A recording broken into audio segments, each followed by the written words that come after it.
vitamsya. He Krishna Karuna Sindhu Deenabandhu Jagatpate Gopesha Gopika Kanta Radha Kanta Namostute Tapta Kanchana Gaurangi Radhe Vrindavaneshwari Vrishabhanu Sute Devi Pranamami Hari Priye Vancha Kalpatarubhyasya Kripa Sindhubhya Evacha Patitanam Pavanebhyo Vaishnavebhyo Namo Namaha. Jai Shri Krishna Chaitanya Prabhu Nityananda Shri Advaita Gadadhara Shivasadi Shri Gaura Bhakta Vrinda. Hare Krishna Krishna Krishna Hare Hare Hare Rama Rama Rama Hare Hare. Om Namo Bhagavate Vasudevaya.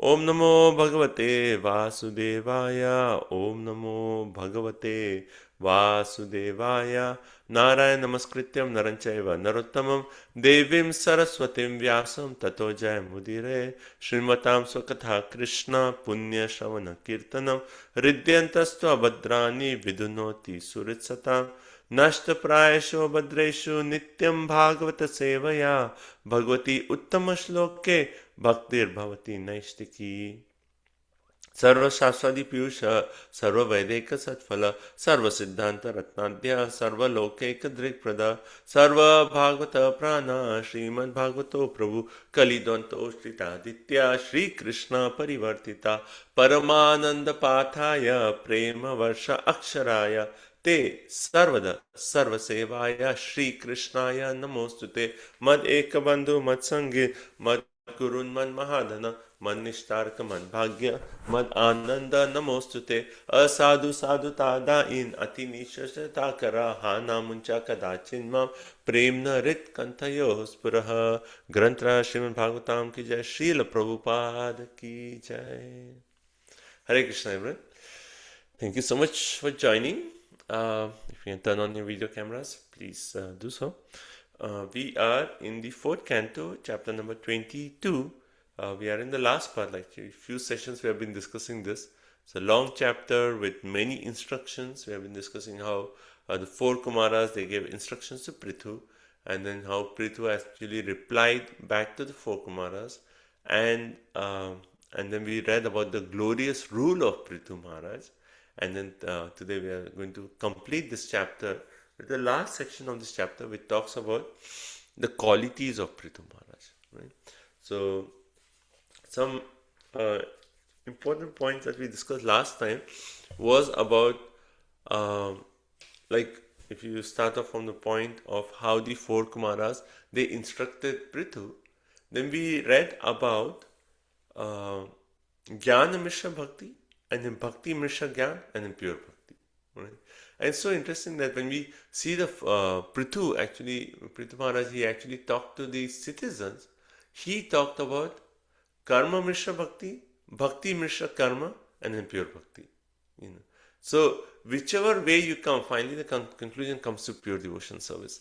But it's interesting that how we have talked of Karma Mishra Bhakti in the previous chapter, Bhakti Mishra Karma, and in this chapter we talk of Gyan Mishra Bhakti and Bhakti Mishra Gyan. When we talk of Gyan Mishra Bhakti, Bhakti is a main component, Gyan is an element to the main component of Bhakti, right? And Bhakti Mishra Gyan would be there was a predominance of Gyan, and the goal is actually Sayojya Mukti there. Right?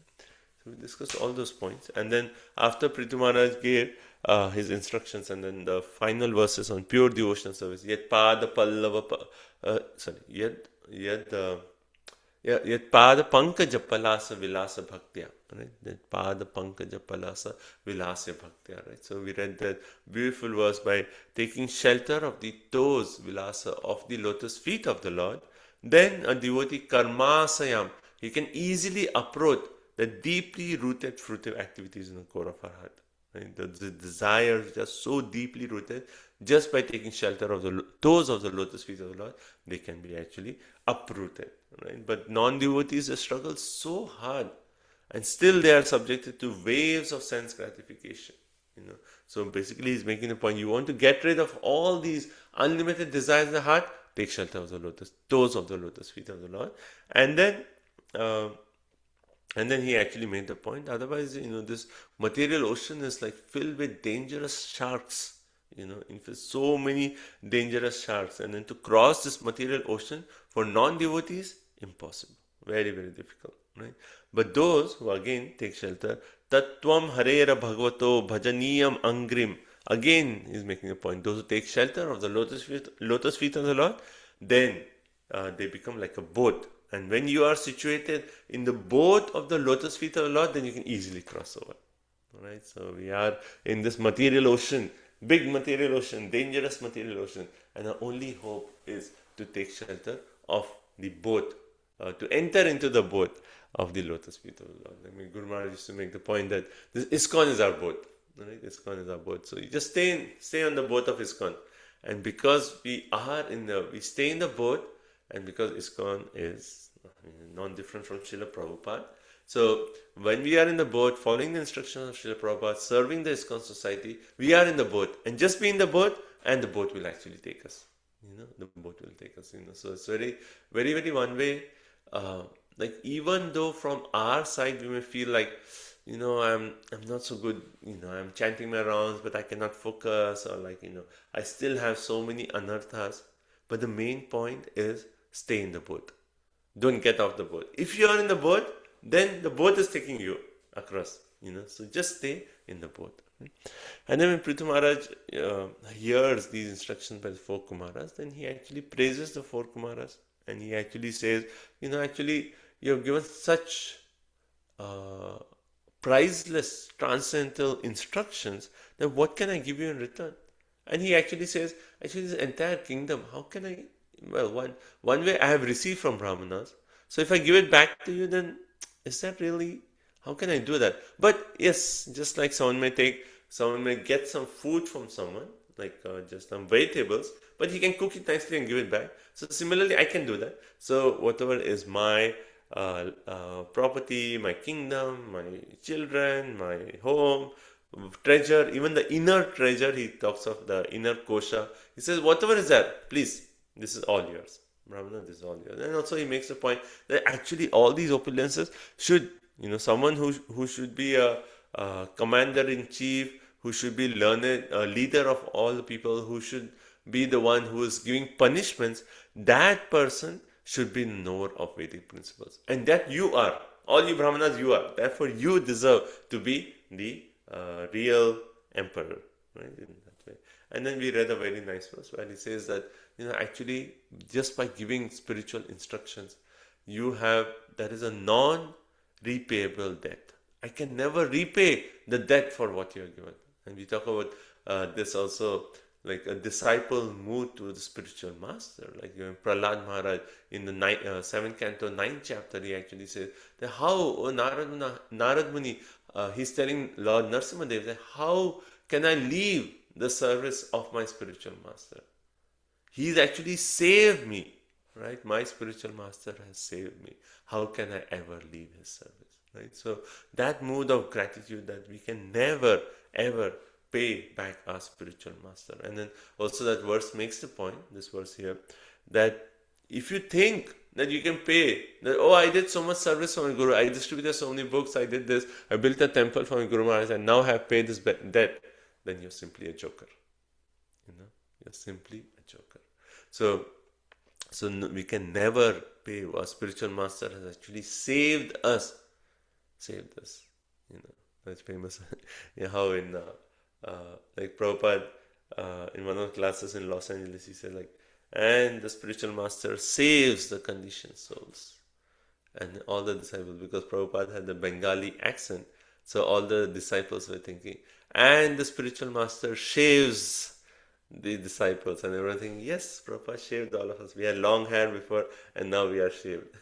So yes, Prabhupada shaved and also saved everyone, right? Saved everyone. And then the four Kumaras, they departed. Even while they were departing, they were just glorifying Prithu. Oh, Prithu, such a great king. So rare to actually have darshan of such a great king. So even though they were the ones who gave instruction, they are appreciating Prithu Maharaj's qualities, right? And and then we read about how Prithu Maharaj, he performs his duties according to time, place. That was very interesting. According to time, place, strength, financial position. right? So text number 50 we read, those words were very interesting. That how do we do our duties? Let me see. Yeah. Yatha kalam, yatha desham, yatha balam, yatha uchitam, and yatha vittam. And I think this is very nice to actually very practical instruction that, on the other side, we have the principle of atyahara prayasasha, prajalpa niyamagraha, right? Overdoing. But then everything that we do, we should do according to kalam, time, right? So how much should I spend my energy here? How much should I invest right now, right? So kalam, then desham, what is the circumstance right now? My strength, my balam, uchitam, as far as possible. So we are like pushing ourselves, but not overdoing it. Then vittam, how much money can I spend? So he did all his duties according to this principle. So along with bhakti, he was doing these duties. And why did he do his duties? Well, every king, we read this again and again. Why does the king do his duties? Well, first of all, he has to set an example for everyone. If a leader himself does not do his duties, then how will you expect the citizens to follow? So he has to teach people in general. Then second, the king is the Kshatriya. Imagine in all the four Varnas, if the Kshatriyas, they ignore their duty, then what will happen? The whole system, Varnashram, will collapse. Right? So important for the kings to also do their duties so that the Varnashram system is followed. And then also to avoid criticism on the part of, oh, he's a devotee and then hence he's not working. No. He's a devotee and yet at the same time he's doing his prescribed duty so nicely. And then last point is protect the confidentiality of bhakti. Right? So these 4 points we discussed, and then that's why he was doing his duties. And he always thought himself that I am the servant of the Lord. I'm not the emperor, I'm not proprietor of anything, I am just the servant of the Lord. And then also describe how he had 5 sons. And then also when he had 5 sons, like the interesting point was, actually in 52 was a nice point. Griheshu Vartamana. He was present at home, but Samrajya Shriya Anvita. He was absorbed in the entire kingdom, but na asajate indriya arteshu, but he never became attracted. He never used these things for sense gratification. And that's the main principle, that even though we are in this world, but if we do not use the things of this world for our own sense gratification, then even though we are in this world, we are not of this world. Right? So we can be in this world, but our consciousness in the spiritual world. But as soon as we start using things for our own sense gratification, then we get entangled, right? We'll get entangled. So as long as we are everything seeing it, okay, this is for Krishna, let me use it in Krishna service. So as long as we can keep ourselves free from that sense gratification mode, be so busy in seva of Krishna, be so busy in like programs and association and harikatha and kirtan and seva, that there's no time for sense gratification. If you can do that, then even though we are in this world, we will not be entangled. Right? So he was unaffected. And then we read about how he had 5 children, right? And also the interesting point that Prabhupada made in the purport, Atma Sammatan, according to his desire. He wanted sons who would be really good rulers. And he actually engaged in the act of procreation, but with the right consciousness. And because he had the right consciousness, he got his children as he desired. Right? So not whimsically. We read the names of the 5 children, and also described how Prithu dadhara eka gunam lokapalanam. He accepted all the qualities of the deities of governing heads of all planets. So that's what we are going to read today. So in 54, if you see text 54, it says lokapalanam. So there are so many planets, moon, sun, earth, heaven, all those planets. So he actually accepted the qualities of the governing heads of all these, and that is basically 56 to 62. Right? And if you have Subodhini, you can see there's a whole list of all these personalities, but otherwise we'll just read through. Right? And right, so we are in 56, right? Did we do 55? Yes, Prabhu, we are at 56. 50? 6. 6? Yes. Okay, thank you. So let's start text 50. Everyone okay? Any points so far? Any point you remember from this chapter that you really liked? Your highlight of this chapter?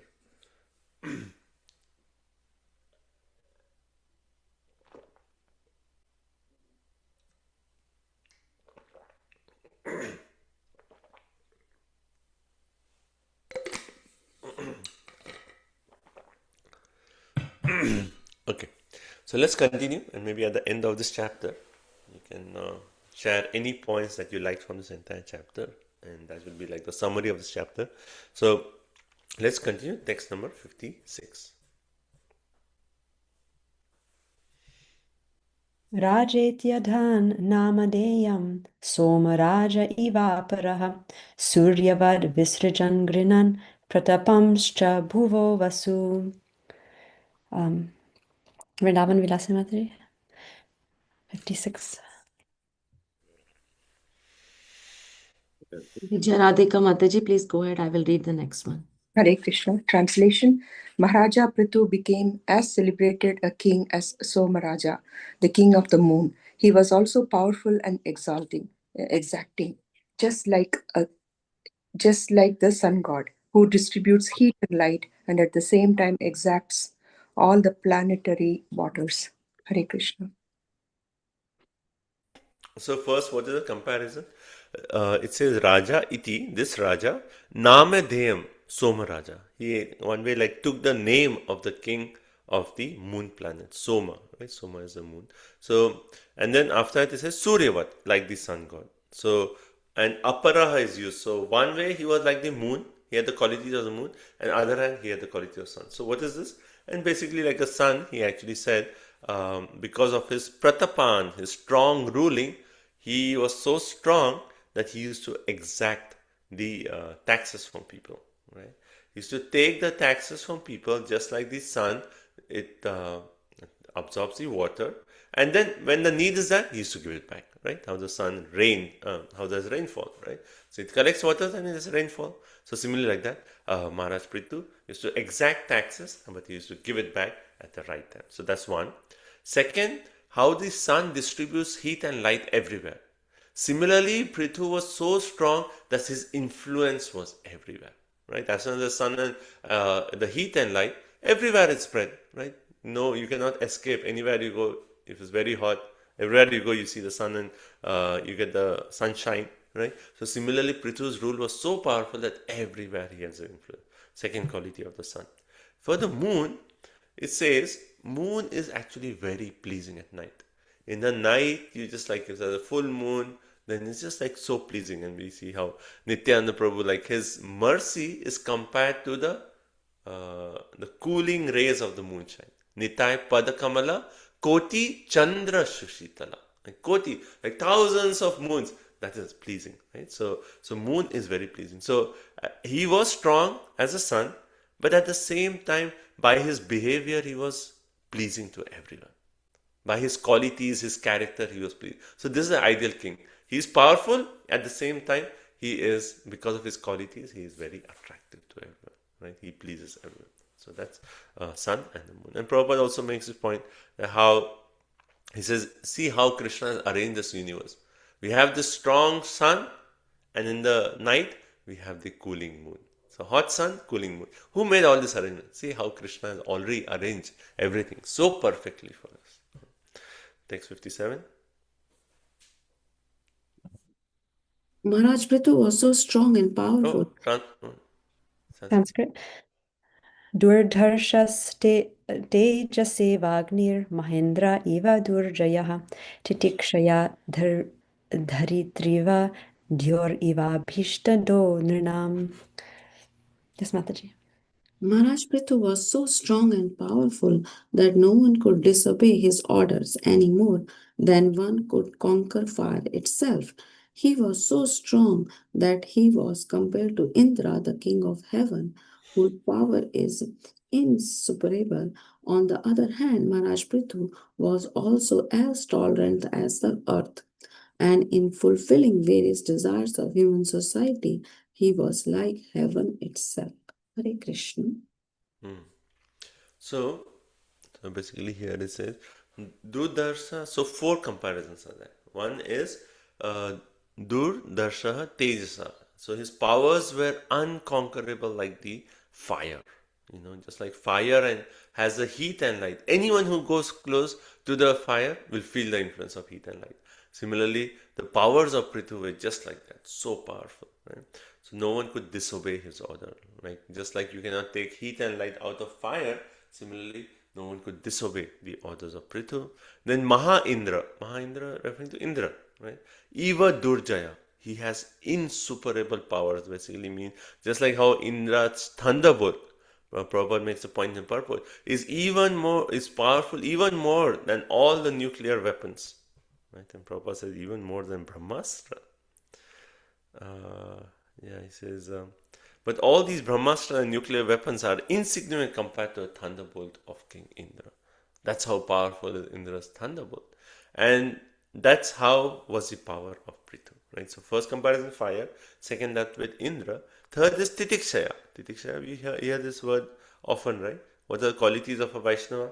Titikshaya, Karunika, Surida, Sarvadehinam. It's tolerant. How tolerant? Like the earth. Right? I mean, who can be more tolerant than the earth? People actually, all this drilling and there's so much happening and pollute the earth every way possible. Still, the earth doesn't stop giving resources, minerals, gas, flowers, fruits, trees, everything. The earth is just providing. Even though how much ever we actually hurt the earth, she's so tolerant that she still keeps providing. So his nature was like that of the earth. And then the last point is that of the Dau Abhishtadaha.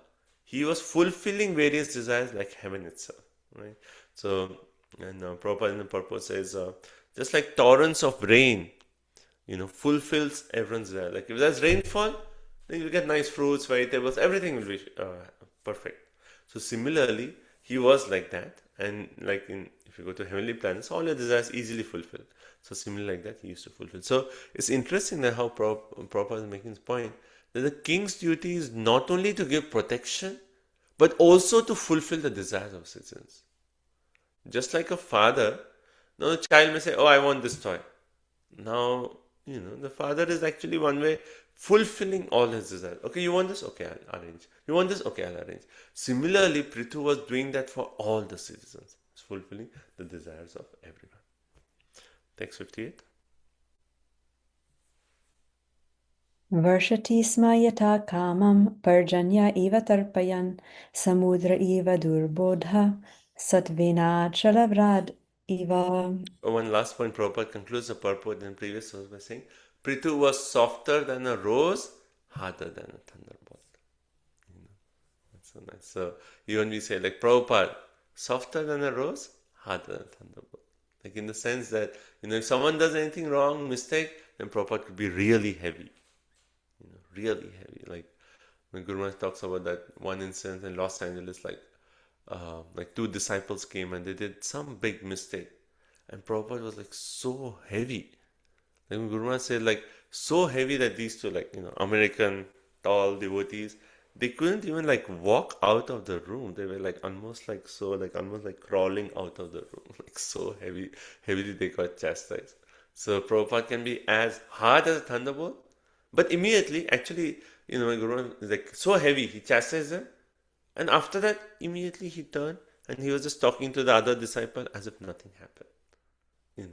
And this is such a nice point. I like this point because, we have emotions that we cannot control. We just feel, oh, I'm feeling angry now, I'm feeling this now.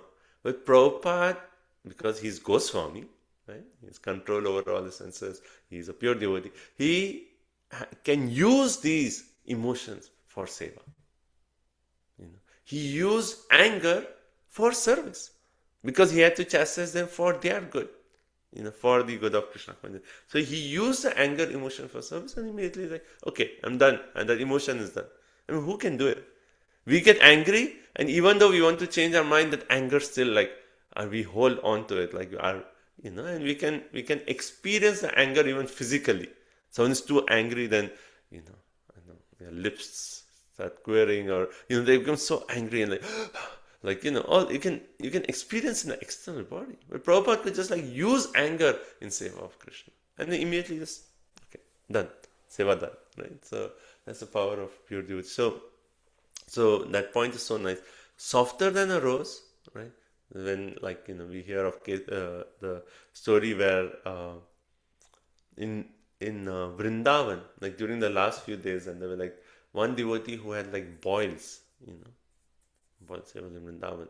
And Prabhupada was like so like Prabhupada is like the last few days of Prabhupada, and his body was almost like only bones. But still he was telling, "Oh, you have boils? Okay, you should take this. Did you take this?" And then he was checking on his disciple. "Oh, now you applied this. Now is it improving? Yeah, yeah, okay, it's improving." So he was like taking care of his disciple like a loving mother.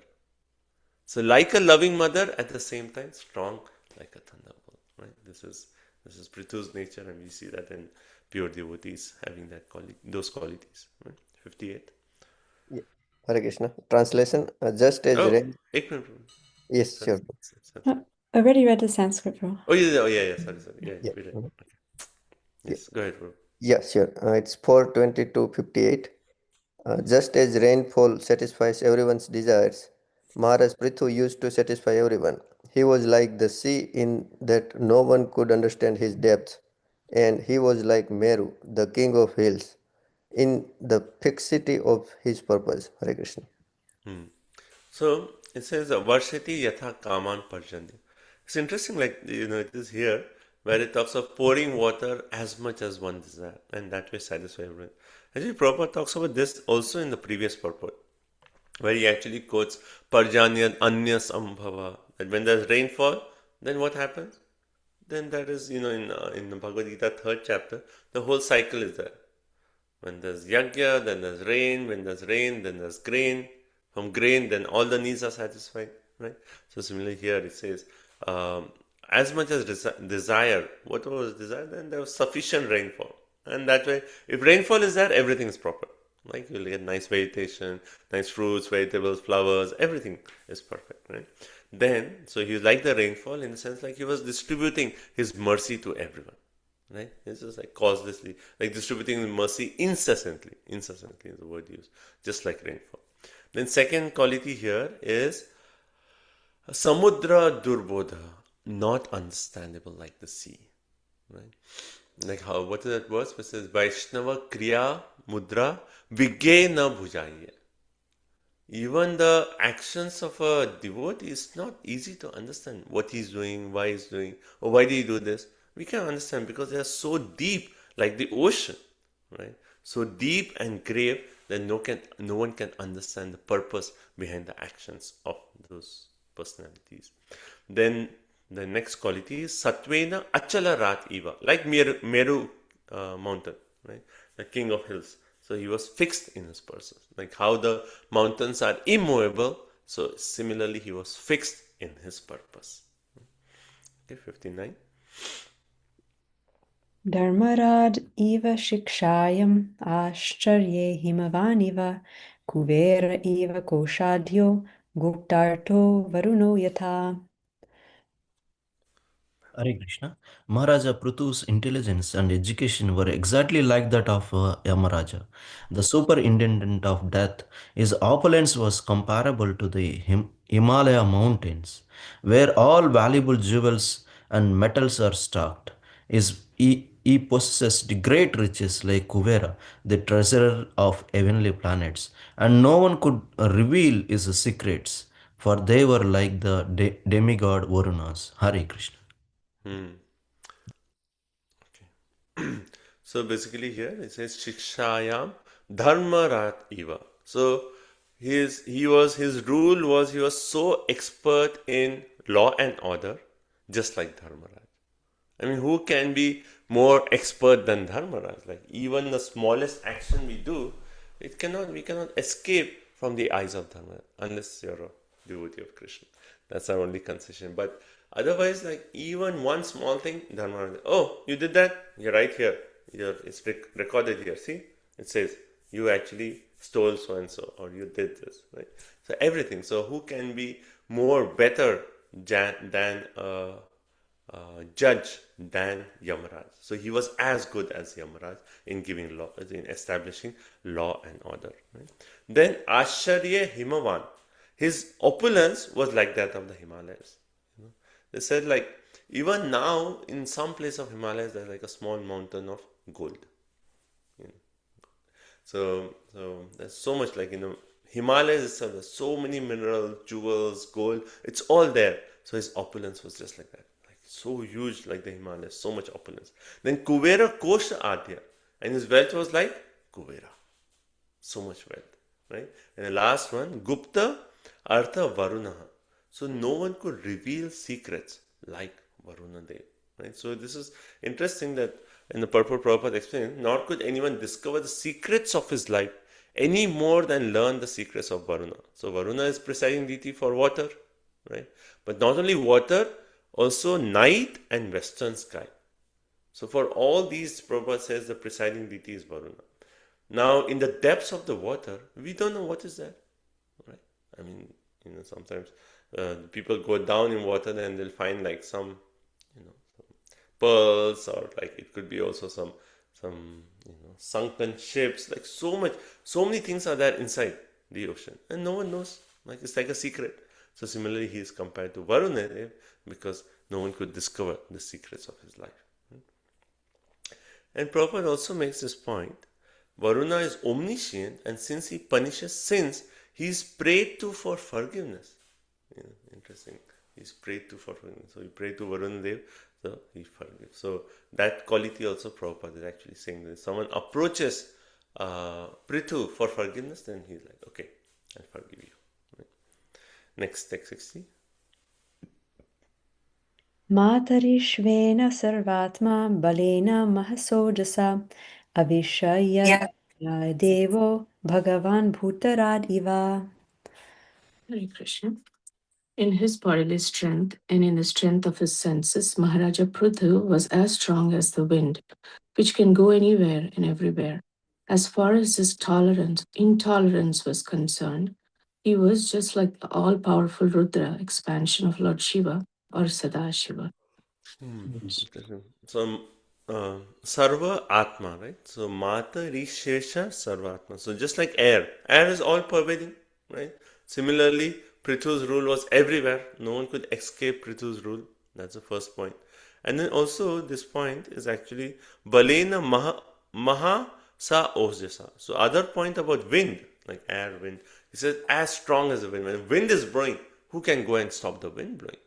Right? So similarly, Prithu was just like that. He was as strong as the wind. So one point is the as strong as the wind. Second, that strength, the strength of the wind blowing is compared to the strength of his senses. His senses were so determined, like no one could actually,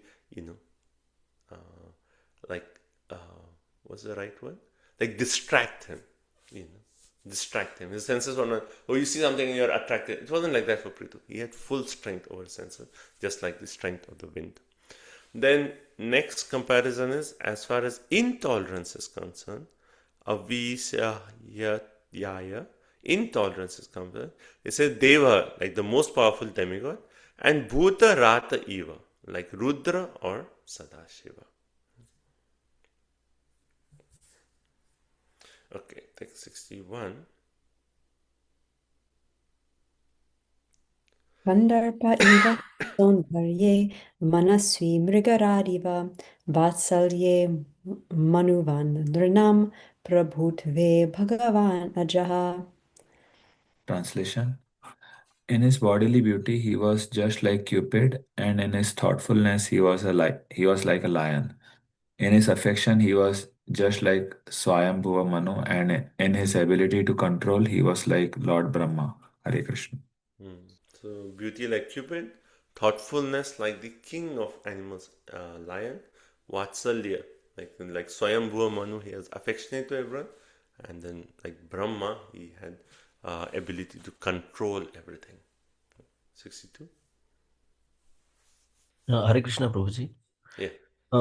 Now, why thoughtfulness is compared to lion, Prabhuji? Just wondering. Maybe someone has any points on this? I mean, I would just think like that's So, Prabhu, one thing which comes to my mind is I heard in Amrita Prabhu's class that like when lion has to like pray jump on someone, he like uh, takes one step ahead and then like watches, looks back Hmm. like even in our study, when we study and then when we go back and revise, it is called Simha Avalokan, right? Like one is Vihanga Avalokan, like like an overview. If Hmm. go taking the overview of all the like say Hmm. Bhagavatam, so that is like eagle overview, like, and one is Simha Avalokan. So like we study something, but then we again go back and then like revise. So it is called Simha Avalokan. So maybe uh, Hmm. That's a that's good why point. I'm just. Yeah, yeah, that's a good point. Right, that makes sense. What is the third one, Prabhu? Vision of an eagle, vision of a lion, and then there's one more. Crane, I think. Pigeon. Pigeon, yeah, like yeah, Huh? I think one of Anyway, that. I'm forgetting. There are three ways of studying also Bhagavatam, right? One Right, is right, right. to the overview from top, Yeah, like eagle. One is where you're like a lion, and oh yeah, like a pigeon, right? Where it's always yeah, like looking around. You are right, in one context and you're looking at all the context. Yeah. right. Yeah. Okay, that's good. Thank you. Thank you. Thank you so much. Thank you. Okay, 62. बृहस्पतिर्ब्रह्मवादे आत्मवाद्वे स्वयं हरिः भक्त्या गोगुरु विप्रेषु विश्वक्षेणानुवर्तिषु. Hare Krishna 422:62. In his personal behavior, Prithu Maharaj exhibited all good qualities, and in his spiritual knowledge, he was exactly like Brihaspati. In self-control, he was like the Supreme Personality of Godhead himself. As far as his devotional services was concerned, he was a great follower of devotees who were attached to cow protection and the rendering of all services to the spiritual master and the Brahmanas. He was perfect in his shyness and in his gentle behavior. And when he engaged in some philanthropic activity, he worked as if he were working for his own personal self. Hare Krishna. Hmm. So, yeah. So I think six qualities here. First is it starts off with Brihaspati Brahmavade. So his understanding of spiritual knowledge was just like Brihaspati. Now, anyway, I'll go back. I'll go through the list and then we'll come back to Brihaspati Prabhupada and make some interesting points in the purport. But first is spiritual knowledge like Brihaspati, the priest of the demigods. Then Atma Vate Harihi. How was his self-control? Like the Supreme Personality of God, like Hari. Right? Then Bhaktya. How was his devotion? Anuvartishu. He was followers. He was in his bhakti. He was like the followers of pure devotees, right? So he was following the pure devotees. So his devotion was perfect because he was following pure devotees. Then fourth one, Riya. Riya means shyness and gentle behavior, right? So that was his nature. Then fifth one, Atma Tulya Para Udyame. In philanthropic work, he was working as if working for a personal self. That's a nice point. So we'll just go through Prabhupada explains each one of this. So first one is Brihaspati. So Prabhupada here he quotes that conversation with Lord Chaitanya Mahaprabhu and Sarvam Bhattacharya, because Sarvam Bhattacharya is actually incarnation of Brihaspati. Right? So here Lord Chaitanya Mahaprabhu honored him that you are incarnation of Brihaspati. Now Prabhupada says that Brihaspati is a great logician, and also Prabhupada says he is a follower of a philosophy known as Brahmavada or Mayavad. It's interesting that Prabhupada says that Brihaspati is a follower of Mayavad. But the main point that Prabhupada is actually saying that devotees should have this wisdom like Brihaspati Brahmavadi. That means that even though our focus is on bhakti, but we should be prepared, we should be so learned in the Shastra that we are able to defeat Mayavadis.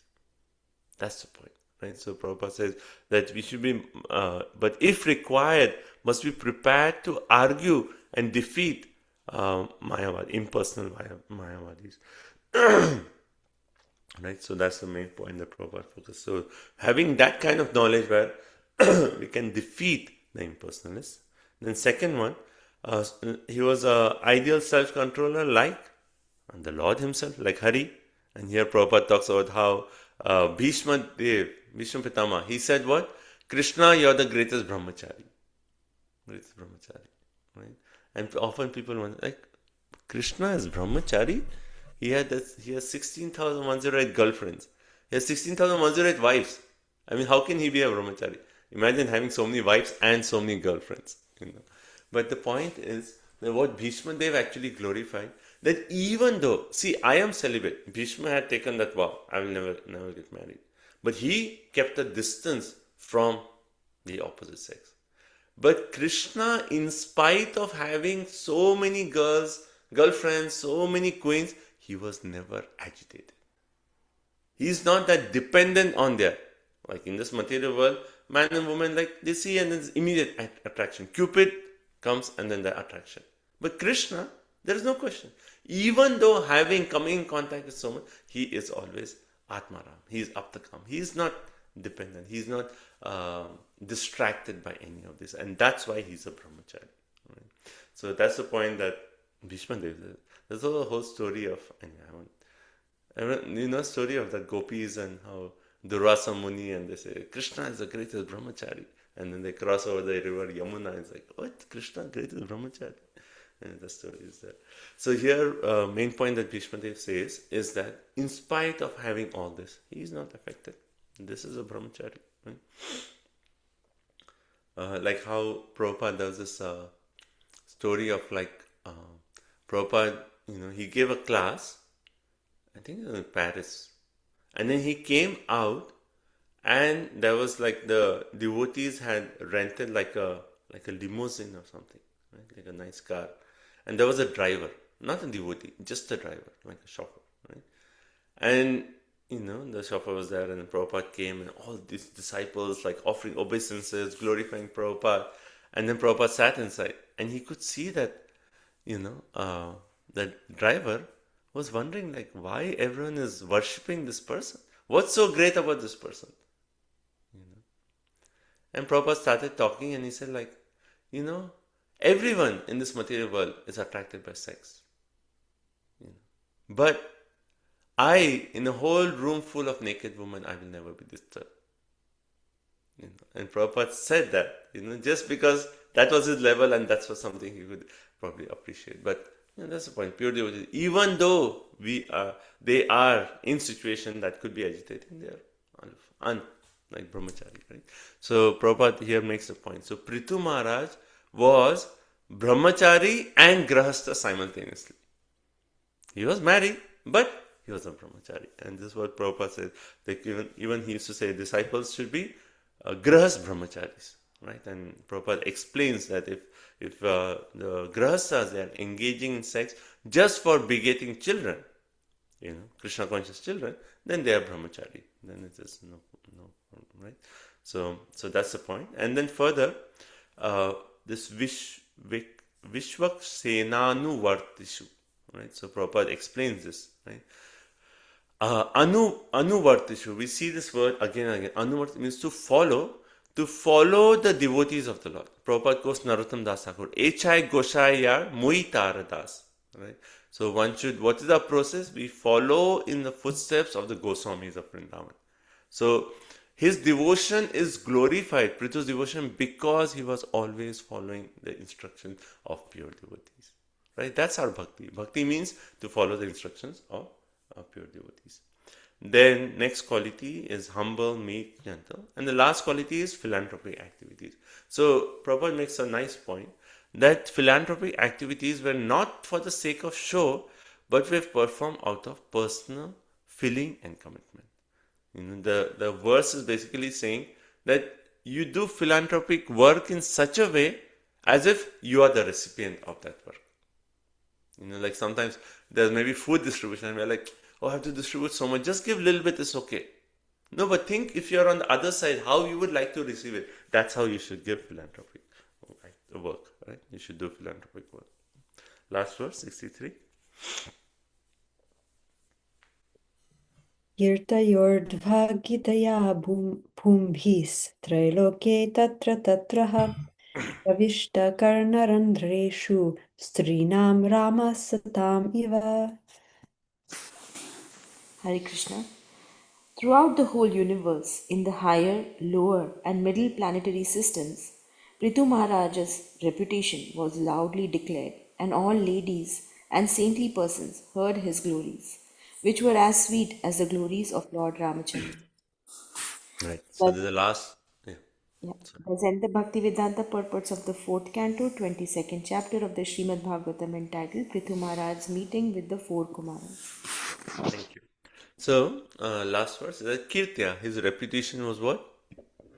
Urdhva Gitaya Pumbi, was loud declaration. Everyone was going. And Trailokya, all over the universe, Tatra Tatra, here and there, everyone is talking. Oh, did you know Prithu is so great, Prithu is this, Prithu is that. Everyone is glorifying.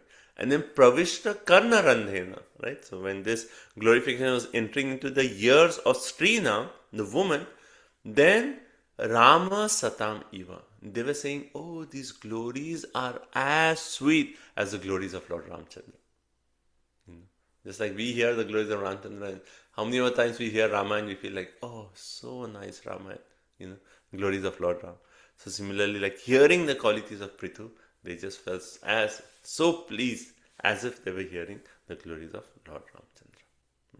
And Prabhupada, he makes this point in the purport that people are very much attracted to Ram Rajya, but they want Ram Rajya without Ram. They want to take out Ram of the picture and still have Ram Rajya. It's not possible. First, you actually establish Ram consciousness, bring the qualities of Ram, worship Ram and become a servant of Ram. Then you can think of establishing Ram Rajya. Okay, so stop here. So let's see any points from this entire chapter. Please, everyone, think what did you hear?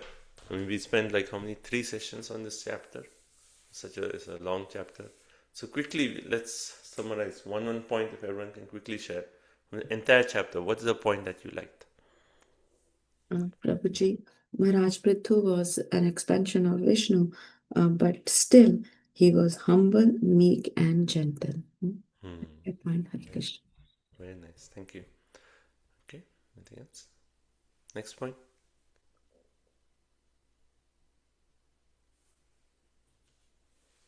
Okay, everyone, please share. Hare Krishna, Prabhu. Yes, go ahead. Yeah, Prabhu, I like that Maharaj Prithu was a strong as a wind, but also soft, and he was a strong, and also you give example of Prabhupada about very strong, and another second he was kindly discussing with another devotee, means he was showing example how someone is not affected. Very nice. Yes, thank you. Yeah, the pure, as we progress in Krishna consciousness, we'll be able to use emotions in Krishna service. We'll not be affected by those emotions. And then, sometimes the spiritual master, for the correction of his disciples, can be hard as a thunderbolt, and at the same time, he can be loving like the rose. Thank you. Very nice. Next point. Hare Krishna, Prabhuji. Yes. Even though he was very opulent and he owned a big empire and everything, he was never inclined to utilize his opulences for sense gratification. He was like unattached like the sun, Yes. which is unaffected in all circumstances. Yes, very nice point. That and that's how we live in this world. That yes, it's not a problem to have money, have opulence, but the question is, how are we connected with that? If we're using all our opulence in Krishna's service, no problem. Krishna will keep providing. Krishna will keep providing. If you're all using everything in Krishna's service, Krishna will give you more and more. But if we are going to get distracted, sense gratification, all that, then Krishna will be like, okay, let me take something away. Then the disciple and the devotee can progress. So, yes, nice point. Thank you. Okay, next point. Hare Krishna Prabhu. I was just going back ahead a little bit. Verse 43, where Prithu Maharaj is praying to the 4 Kumaras.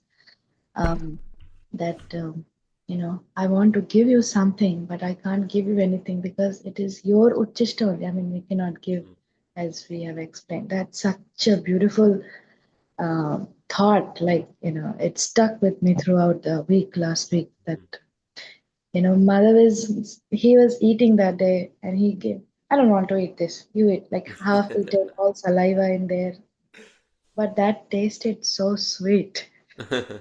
So Krishna, like how we give Ganga water to Ma Ganga herself, Yamuna to herself. Radha Kund bathing instead. Oh Shirade. Yeah, very It's nice. it is such a sweet thought. I mean, this Like, is our main principle. Like how many times Prabhupada quotes that Rupa Goswami's Yukta Vairagya. It's all Krishna's. What can you give to Krishna? I mean, everything is Krishna's. No, you're just, if you say like, oh, I'm giving you this money. I mean, it belongs to Krishna. Like, what are we doing? What can we get? But to have that mood that, yes, it's all yours. But what I can give is just I'll offer a little bit. Like, just a child may say, oh, it is yours, mother. But please, you take, And then the mother like, oh, sure. It's coming from you, I'll take it. So that but we add that mood of bhakti and say, Krishna, please take. that is actually more sweeter, Prabhu. When I had that half Mm. chewed saliva full pancake, I think that this is Krishna is relishing. The like Yeah. the half-eaten prasadam, So that was really like, that is so tasty. Krishna must be so happy when we offer like that. Yes, very nice. Thank you. Hare Krishna, Prabhuji. Yes. So in the text 50, Maharaj Prabhu's characteristics about how we could use our resources, yadha balam, yadhochitam, yadha vittam, whatever we have in the service of Krishna based on time, time circumstances and everything. That is so needed. Yeah. Every step of our life we need these reminders that yes, we may not be able to do everything, but whatever is possible, we should be. Yeah, it's a very practical point. Yeah. Very practical. Because many times, because our mind is always in this mood of comparison, like, oh, this person did this. We have to see like how much can we do based on our yathabalam, all those things. Right? What is my capacity? And we try to do the best of our capacity. And Krishna is pleased with that. Thank you. I mean, that whole building the bridge example, right? Squirrel and Hanumanji. The squirrel was doing the best they can. So whatever our ability, whatever we can do, we are doing it. So, okay, thank you. One thing that stood out to me from this chapter is Prithu Maharaj's the way he greeted the four Kumaras with so much devotion and humility, and asked them such simple questions like, "Can there be any good for people like me who are entangled in this world?" And that because he's such a great devotee, such a powerful king, but still he took that humble mood of asking these questions and serving the four Kumaras, and we can learn so much from that, that mood of service, mood of humility. Yeah, it's a very nice point about like sometimes we ask questions because I have to prove that how advanced I am. And we'll ask like deep questions just to prove that, oh, see, I know so much. But the mood of like humility, like, and we see that even in like how Maitreya and Vidura, right? What did Vidura start the whole conversation with? He could have asked, like, he wanted to hear what? 10 canto of Bhagavatam. But he started with what? Just very basic question. Like, everyone in this world, we are after happiness, but no one is getting happiness. Why? It starts with like a very basic question. So, I mean, that mood of humility, that, okay, just whatever you are speaking, there is so much nectar. So, yeah, thank you. Any other points? Krishna Prabhu, in the last class, I heard like the material desires and their fulfillment, they causes shrinkage of our heart, while bhakti opens up our heart. Yes, very nice point. Yes. When the heart is open, then we will not be disturbed with things that come ups and downs in life. But heart is closed, immediately one small thing will be disturbed. Yes, thank you. Hare Krishna Prabhuji. Yes. I like the point where though he is the proprietor of everything, but still he thought that he's a servant of Supreme Personality of Godhead, always like um, and he's also self-satisfied. Hmm. Very nice. Thank you. Prabhu, I have a question, Yeah. Prabhu. So as we see that the devotees are asking simple questions, as we mentioned, but sometimes, we need to understand, like say like we are having Bhakti Vaibhava, we discuss stuff which is like little difficult. So sometimes say like a personality like four Kumaras come, like, is it okay for us to ask questions which is, More deeper. It depends on the relationship, right? I mean, now a special guest comes. Like initially, we just ask humble, but like let's say the relationship is going more and more, deeper. Then that by the relationship, by our seva, that actually qualifies us to ask deeper questions. Because when the relation, like if someone is just, you go meet a sadhu, sadhu does not know you, and you ask, Maharaj, what is my, something very high. And Maharaj will be like, who are you? Who are you? But if you have like, real close bonding with the Shiksha Guru, Diksha Guru, and he knows you, your sadhana, then you ask, okay, I'm at so and so level, maybe, what is next? Like, you go deeper questions, and that is important. But, to the person who knows you, right? Who has affection for you. Right? Yeah. Like, Also, intention also, right, Prabhu? Yeah, intention also. Not to prove. Yeah, not to prove that you're so advanced. So someone who is like-minded, who is senior to you, and who is affectionate to you. These three things. So that three things have to be there to actually go more deeper in our questions. Okay. Also, the point, Prabhu, sometimes it's difficult to understand the activities of a devotee. Yeah, that's a good point actually. Because our mind has a tendency that as soon as we see something, we're like, oh, is he really pure? Like we get doubts, like they will do something and, our mind likes to create doubts. But we just say like, oh, I really cannot understand like why, what was the intention behind, So, yeah. Any other point? Yeah, but for me, practically, sorry. Yeah. Go For ahead. me, practically, it's like you just look around you, look at the earth, how you can be tolerant, imbibe the qualities of nature just by looking around you. Anytime, just pause, look around you, and look at nature. Look at the earth, look at the sun, the moon, the wind, the water, and imbibe those qualities. Think deeper and imbibe those qualities. That was a very practical point for me. Nice. Yeah. I mean, we have those 24 gurus, right? 11 cantos. Yeah. The sun is a guru, the moon is a guru, the earth is a guru, the mountain is a guru. We just look around. Trees are guru. All are gurus. We'll have so much to learn from them. Yeah.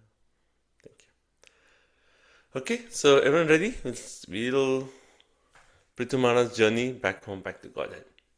So that is chapter number 23. Okay, so the first few verses is going to talk about how Prithu Maharaj, he retires and goes to his forest, then what austerities he performs, and how he worships the Lord. And the very interesting section is how Prithu destroys his subtle body and then he destroys his gross body. And then we'll see his wife also, Archie, how she follows Prithu. And then finally going back home, back to Godhead. Right? So some glories by the demigods' wives is there. So that's it. And then the conclusion is the falshruti for this entire pastime, Prithu Maharaj. So this is the last chapter about Prithu Maharaj. Okay. So let's start text number 1 to 3. Maitreya Uvacha Drishtvatmanam Pravasyam Ekada Vainya Atmavan Atmana Vardita Shesha Svanusarga Prajapatihi Jagatastashtushaschapi Vritido dharma bhritsatam Nishpaditeshvaradesho Yadartham eva jagyivan Atma jeshvatmajam yasya Virahad rutadim iva Prajasu vimanas yeka Sadarogatapovanam. Translation Srila Prabhupada Ki Jai. At the last stage of his life, when Maharaj Prithu saw himself getting old, that great soul, who was king of the world, divided whatever opulence he had accumulated amongst all kinds of living entities, moving and non moving. He arranged pensions for everyone according to religious principles, and after executing the orders of the Supreme Personality of Godhead in complete coordination with him, he dedicated his sons unto the earth, which was considered to be his daughter. Then Maharaj Prithu left the presence of his citizens, who were almost lamenting and crying from feeling separations from the king, and went to the forest alone with his wife to perform austerities. Hare Krishna. So in first three verses, a lot is actually described. So it says Ekada, like as he was ruling, once he just realized, what did he realize? Drishtva Atmanam Pravasya. He saw that, oh, I'm growing old, right? My body is getting old. And then Prithu, who was what? Atmavan, right? We use this word. Atmavan means one who is a van, like a van. Atmavan means one who is fully conversant in spiritual wisdom, right? Atmavan, self-realized. Then he was Atmavan. Prajapati, who was the protector of the citizens. Atmana Vardita Ashena, who had unlimitedly increased his opulence, right? What did he do? So three qualities are mentioned about how Prithu was self-realized, he was a protector of citizens, and how he had increased his opulence unlimitedly. This Prithu, what did he do? Jagataha sa tashtuta. He divided his wealth among moving and non-moving living entities. Vrittida, he gave pensions to people, dharmamrit, according to religious principles. Then Nishpada Ishvara Adesha. We had fully executed the order of Supreme Personality of Godhead, yet Artham in full coordination with him. Atma Jeshu Atmaja. He dedicated his sons to the earth. Sadara Agat Tapavanam. He went to the forest. Ekaha alone. He says alone, but at the same time with his wife. Right? So we'll explain all these. Virahat Ruditam Iha Prajashu. And in that way, all the citizens, when they saw that Prithu is leaving, they were all lamenting and crying and feeling separation from the king. I mean, 1, 2, 3 verses, so much is there. His retirement is there, and what he did, everything was there, right? So first point that Prabhupada actually says that Prithu is actually, he is Shaktavesh avatar. At the same time, he is the most confidential servant of the Lord. So both these points actually indicate that Prithu came down for a particular mission, right? He came when Vena was there, and then because they needed a good king, he came for a particular mission. So when it says in this shloka that Nispadita Ishvara Adesha, Ishvara Adesha means the instruction of the Lord was for him to actually establish Dharma one way. So he had fulfilled that instruction. So as being a Shaktavesh, he had a mission. Him being a devotee, he fulfilled that mission. You see the point? So he being a Shaktavesh, he had the mission to come and establish them. How did he do it? He being a great devotee of the Lord, he served the Lord by fulfilling the mission. So all that was done, right? That's the first thing. Then, second point was he was exemplary in his ruling. Now he is setting the example of exemplary in retirement. How to be exemplary in retirement, how to divide the property of one's sons, how to appoint them as the rulers, everything he's showing perfect. Right? Now next point it says is alone. The word is particularly used for alone. Alone here it says Ekaha. Ekaha means alone. But at the same time, he said took his wife. So, I mean, one way, if you say alone, right, you went to a temple alone. And then when you come to a temple, husband and wife both are together. It's like you just said you went to a temple alone. And then here Prabhupada is explaining that in Vedic civilization, husband and wife are considered one unit. Therefore, when the time of retirement is there, husband and wife can together take up austerity. So Vanaprastha means husband and wife is still together. They're one unit. They go together to the Vana. Vanaprastha, right? They go to the one and they perform austerities together. Right? So hence, saying alone at the same time saying with the wife is actually makes sense here. Right? And then Tapovan. Tapovan here it says there's forest which is especially meant for retirement. So there's so many one, but there were some ones which are actually like kind of recognize that this is a Tapovan. You can go there and you can retire. For us, we know only one. Right? ONEVAN. One. You understand?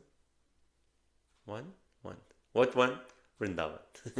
That's our only place. Tapovan, right? So Vrindavan. And then last, Prabhupada concludes the purport by saying, this is compulsory. That we don't stay at home until death. At one point, we have to say, okay, now Vanaprastha, and then start, you have to already start dividing property among children, like hand over the duties, and then just completely focus on performing austerities. And what austerities we'll read further, but what are practical austerities for us, that also will come in the next section. Now, so this is the verse. Everyone okay? 1, 2, 3? Okay. Now, Vishwanath Chakravarti Thakur explains that Prithu Maharaj was thinking that, I've been serving the Lord, but the Lord is not bringing me close to Him. Therefore, and then he is also thinking, but I've actually not done anything by which the Lord will be pleased for me, to his mood of humility, that he's thinking that, what did I do? Why would the Lord actually call me back to home, back to God? I've not done anything. That was the humility of Prithu. And hence he's thinking that, let me go to the forest and there I will really just whole day chant the name of the Lord, I'll remember the Lord, and by that maybe I'll attract the mercy of the Lord, and hence I can go back home, back to God. So this is a thinking of devotees, that how much of a service they do. We are always thinking that, I didn't do anything for Krishna. I did not do anything. Now let me do something for Krishna. And Prithu in that mood was thinking, now let me go to the forest and just whole day engage in chanting, remembering the Lord, 24 hours a day. My great answer, Dhruva did it, I will follow his footsteps. I will do it. I will do it. So that was his mood. Text number 4. So both like externally what we see, and we see the internal mood. Externally he divided property, he did all those things. Internally what was his mood?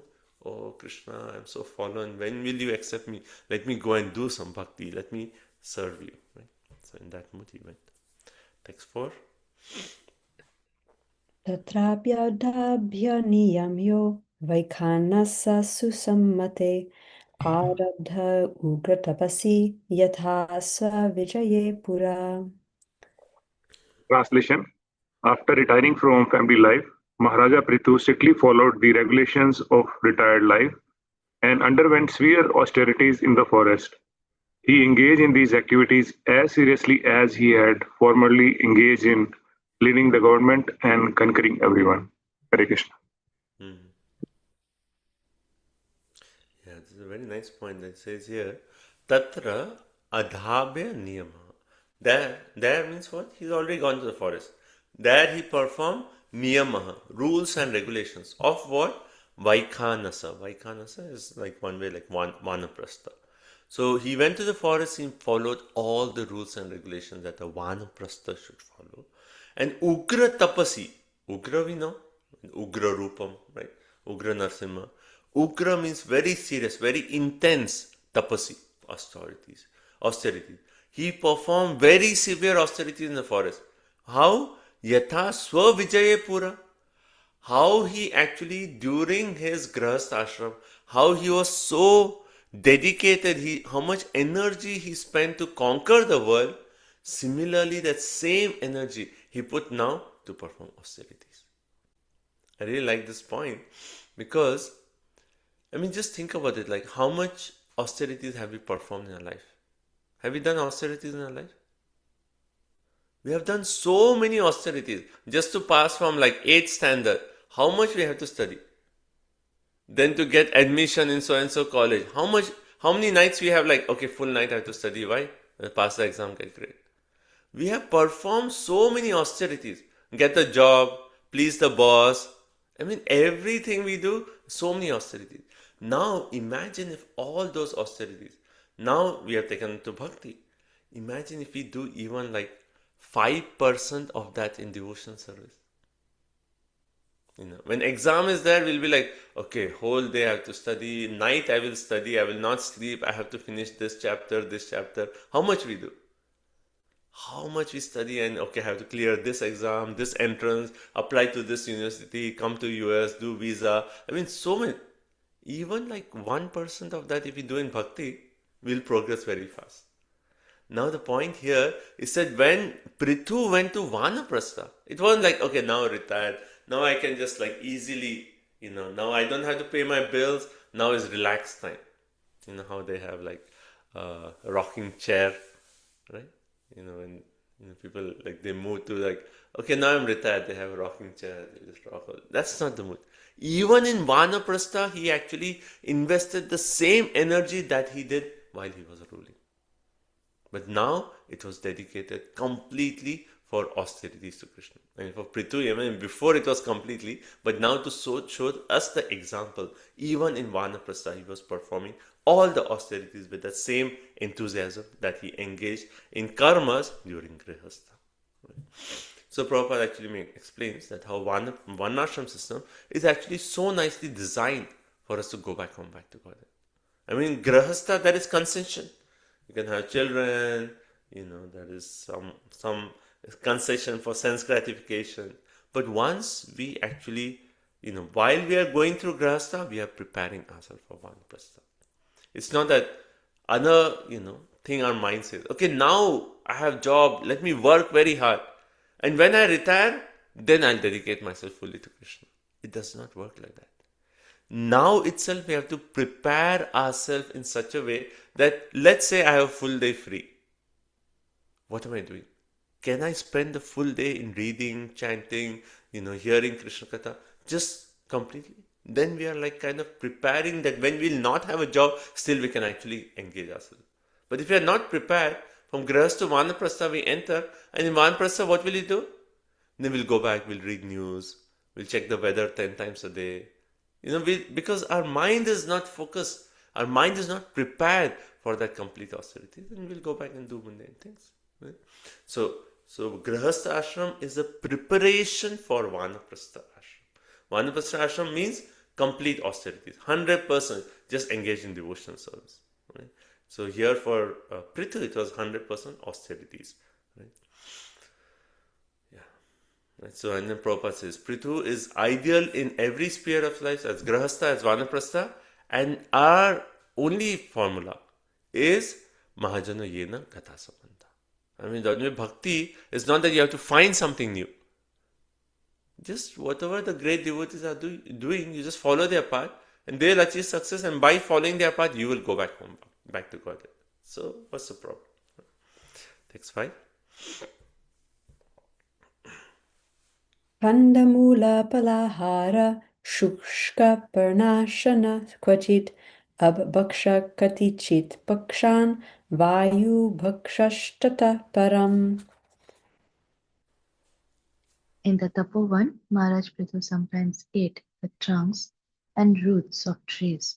Sometimes he ate fruit and dried leaves, and for some weeks he drank only water. Finally, he lived simply by breathing air. So basically here it is shown. Now it talks about the austerities he performed. Khanda Mula, that means just trunk, roots. So initially he was like, just like his forefather, Dhruva. What did Dhruva do? Initially fruits, roots, then just dry grass, leaves, right? Then just water, and then just air. So he was following his forefather. So initially he was eating like a little bit kanda mula, right? Muli, like mula. Right? So roots, fruits, and then after that, katichit. Sometimes you say like up bhaksha. Okay, sometimes drink little water. Actually, this pakshan means for several fortnights. Once in a while, in several fortnights, he used to drink water. Then Vayu Bhaksha, and thereafter he lived only on breathing air. Right? So Prabhupada in purport says that Prithu did not cook any food. Whatever was available, he was performing so severe austerity that whatever little bit was available, he was eating. Whenever he had little time, he used to eat, and that's it. Right? This reminds us of the 6 Goswamis of Vrindavan, right? Rupa Goswami, Sanatan Goswami, they were in Vrindavan, and whatever little they used to get here and there, oh, eat, that's it, done. Right? Just focus on chanting. And Prabhupada here says, see how austerities, first thing we talked about is austerity of eating. I mean, that's the hardest for us, right? Austerity of eating. I mean, like we are in Purushottam Adhik Mas, and people take so many vows, and sometimes people take vows that, okay, I will not eat sweets in this month. Right? Austerity of eating. Right? So here Prabhupada says, here we are discussing austerity of eating, especially in terms of eating. And Prabhupada says how Rupa Goswami says, Atyahara prayashasha prajalpa niyamagraha. Right? He actually says, don't overeat, don't over endeavor.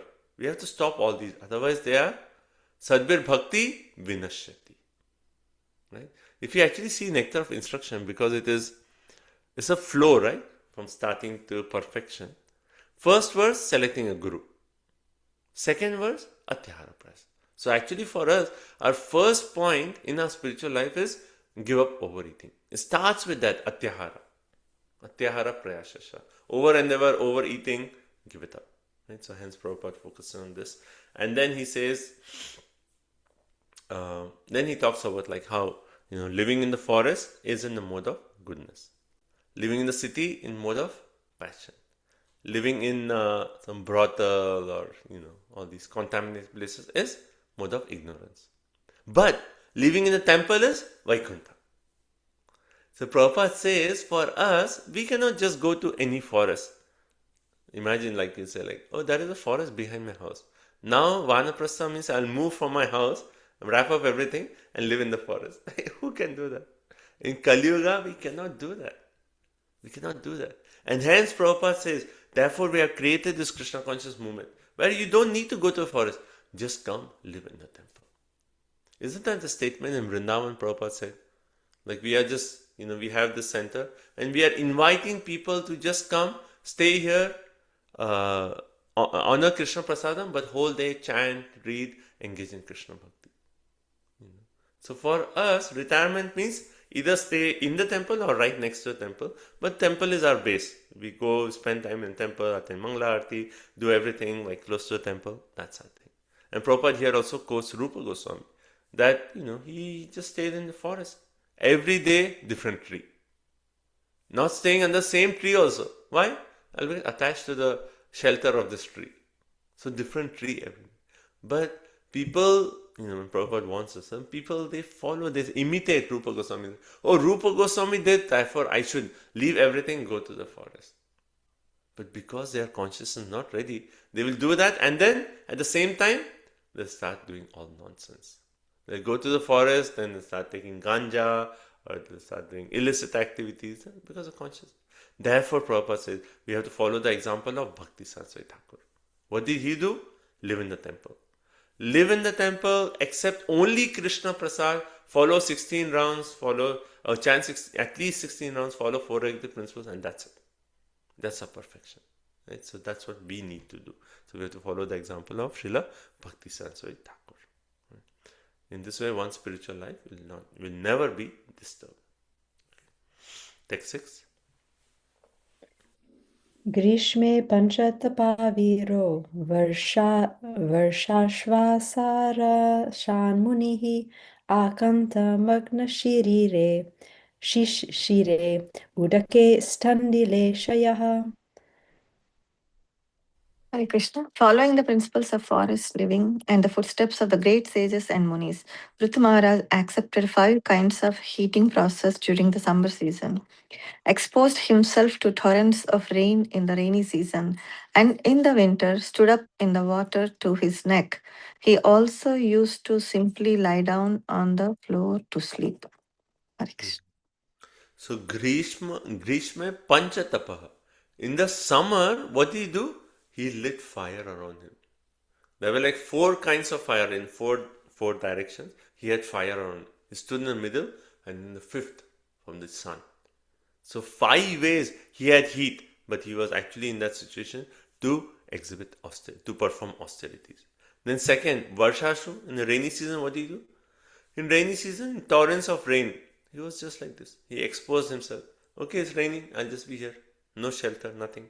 Sirishe. In winter, what do you do? He said it's cold. And cold. Normally we need protection. He was like, oh, it's cold. He entered into the water body, and then within the water he stood up to his neck in the cold. And then Standile Shayaha. And where did he sleep? Just on the earth. These are the austerities that he performed. Right? So, and Prabhupada in the purport, he says that these are the austerities executed by Jnanis and Yogis. Those who cannot accept Bhakti Yoga, they should do all this. Because they have to purify themselves to actually somehow come to the point of Bhakti. So finally our goal is to become Krishna consciousness. And if you are not in the process of Krishna consciousness, not in process of Bhakti Yoga, then you could do all these austerities. But otherwise, what is the use? Okay, so text 7. So, Everyone okay? So, Yes. his wife is also there. Is she Yes. also doing the same? Yes, we'll come to that. Next few verses we'll read about wise austerities. So first, the flow is we are reading about his austerities. Then we'll read about how he gave up subtle body, how he gave up gross body, and then how he left his body. And then we'll focus on the wife, and then how the wife went through the whole period. Okay. Any other points? Yeah, I have a question.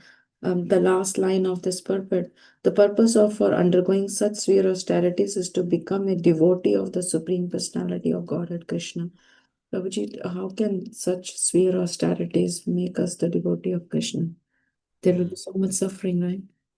Yeah, but the whole point is purification. See, right now, in Bhagavad Gita, 2nd chapter, what is the 2 main obstacles for taking up devotional service? Bhoga and Aishwarya. Right? Because we have so much tendency to like enjoy, like mind is always like, okay, enjoy. Even when you come to bhakti, the mind is like, okay, how can I enjoy Krishna consciousness? Because it's so deep rooted, this becomes a big obstacle for us to take up devotional practices. And the Jnanis and Yogis, by this austerity, their consciousness is getting purified. They are like forcing themselves. No more sense gratification, just austerity, austerity. And by that, they actually become pure. And that purity is one way, at that point, they can take up bhakti. So that's why Prabhupada is saying, if someone is already a devotee, he doesn't need to do all this. But if you're not a devotee, then these austerities, now one cannot take up the process of bhakti yoga, then he can perform these austerities, at least for controlling the senses, at least for purification of consciousness. So Prithu Maharaj is just doing it to set an example for Jnanis and Yogis. Yes, he's setting an example for everyone. And we'll see like further also how he actually, that point will come. Why is he doing all this? Like he's a devotee. Does he need to do all this? No, he's already pure. He's Saktavesh Avatar. He came from Vaikuntha. He's going back. He's going back to Vaikuntha for sure. He doesn't have any. But why is he doing all this? We'll read further. Very interesting point when he talk about how he gave up his subtle body and gross body. Very, very amazing point. We'll read. Thank you so much, Prabhuji. Okay, so it's 8:30. I was thinking, let's just take 5 minutes break. We'll come back and we'll continue. Text 7. Okay, and then we'll read about how Prithu destroys subtle body and gross body. It's very interesting. And how his wife, what does she do? Archie, how does she actually, She's also in the forest. What does she do? And how she also goes back home, back to Godhead. Okay. So, any final points before we just take a 5 minutes break? Okay. So let's take a 5 minutes break. 8:35. We'll start again. Thank you so much. Hare Krishna.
Hare Krishna, Krishna Krishna, Hare Hare, Hare Rama, Hare Rama, Rama Rama, Hare Hare. Hare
Hare Krishna. So Hare Krishna everyone. So please come back and continue. Very interesting section of Prithu's going back home, back to Godhead.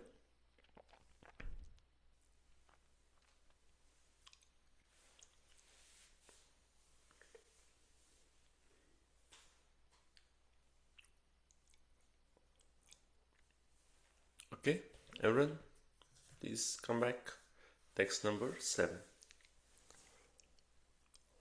Titikshurya Vagdanta Urdvareta Jitanilaha Ariradhaishu Krishnam Acharatapa Uttamam. Who is next? Vrindavan Vilasani Mataji.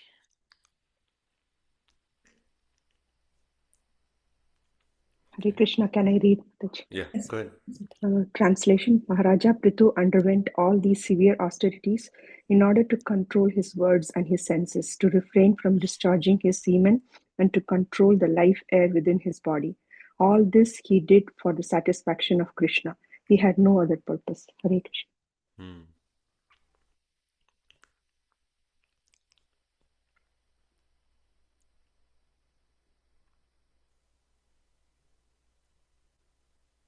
Yeah.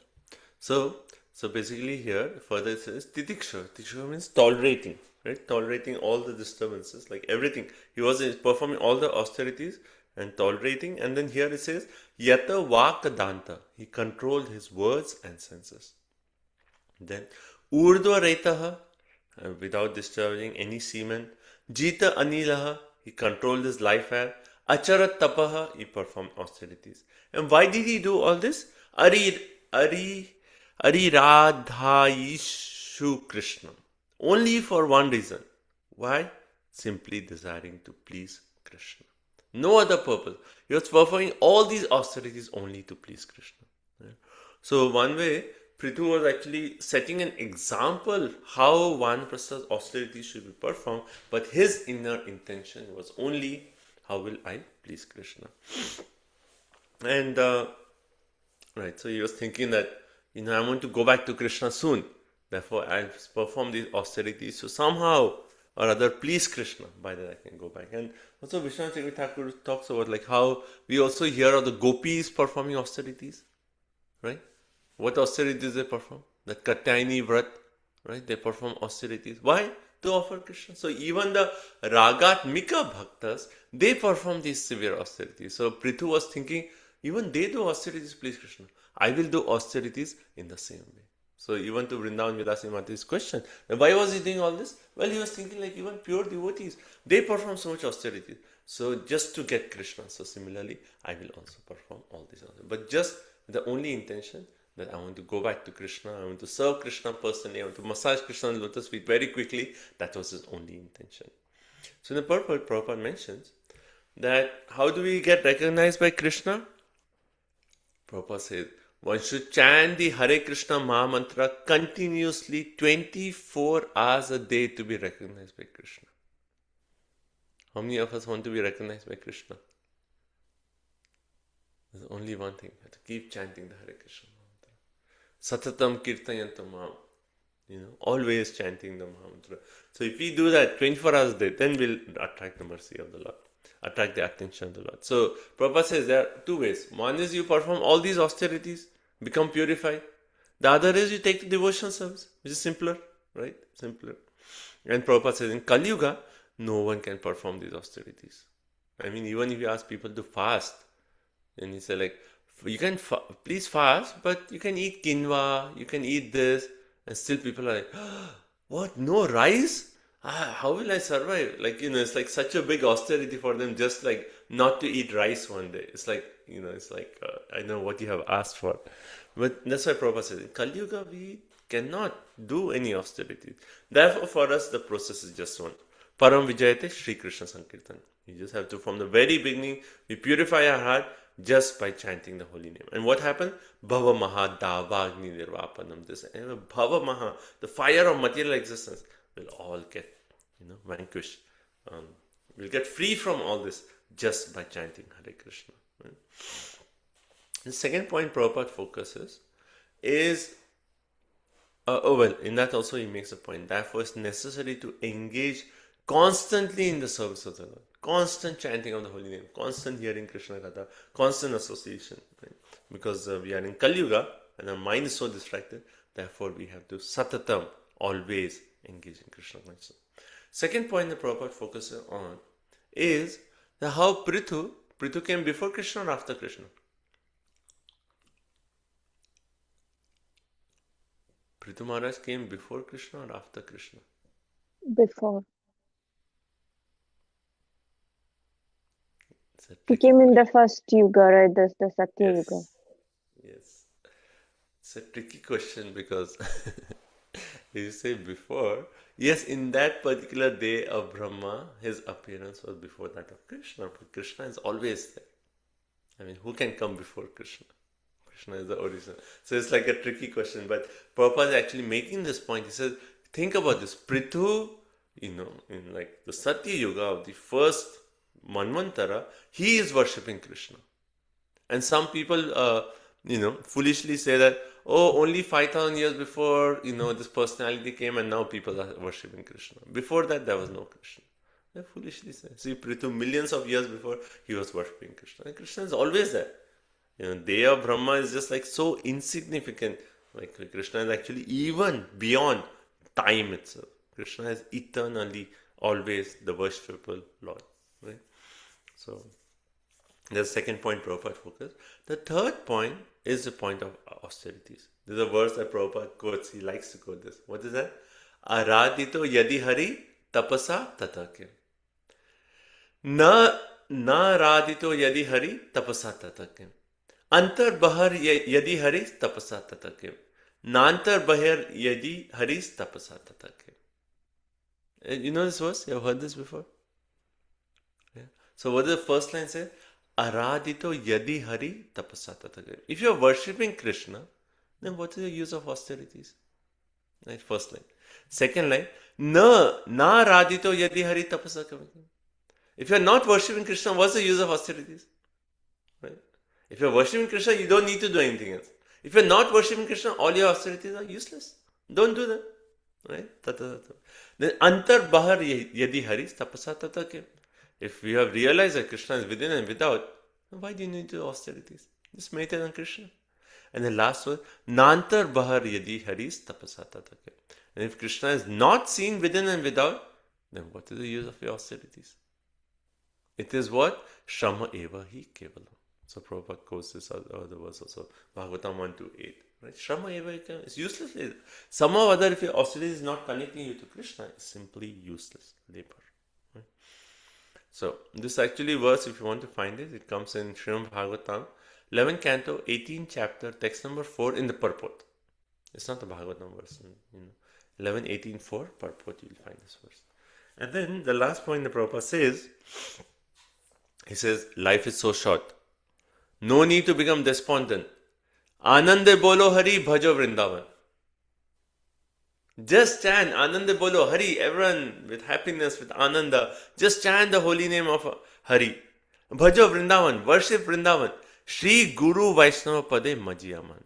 And then you always engage yourself in the service of Shri Guru Vaishnava. Right? In the worship of your spiritual master and Vaishnava. That's it. That's it. You don't need to be despondent that, so many years I'm chanting, I don't think I'm progressing, I still have so many anarthas. Don't be despondent. Chant Hari, right? Anande bolo Hari, bhaja Vrindavan, Shri Guru Vaishnava Pade, Majiyaman. Right? Worship the holy place of Vrindavan, chant Hare Krishna, always serve Vaishnavas and Guru. Therefore, Krishna consciousness movement is safe and easy. All we have to do is follow this process. Follow the order of Guru, preach Krishna consciousness, follow in the path of Vaishnavas. And if we do this, Prabhupada's last part of the purport, he ends with the purport with very reassuring. He says, everything will be alright. So nice. So you should just write this, keep this in your mind. Everything will be alright. Why? If you are doing this, what we have to do? Chant the holy name of Krishna. We have to worship Vrindavan, and we have to serve the Guru and Vaishnavas. Just do this. And Prabhupada added, we have to preach Krishna consciousness, because that is the service to Guru and Vaishnavas. If we do this, in whatever situation we are.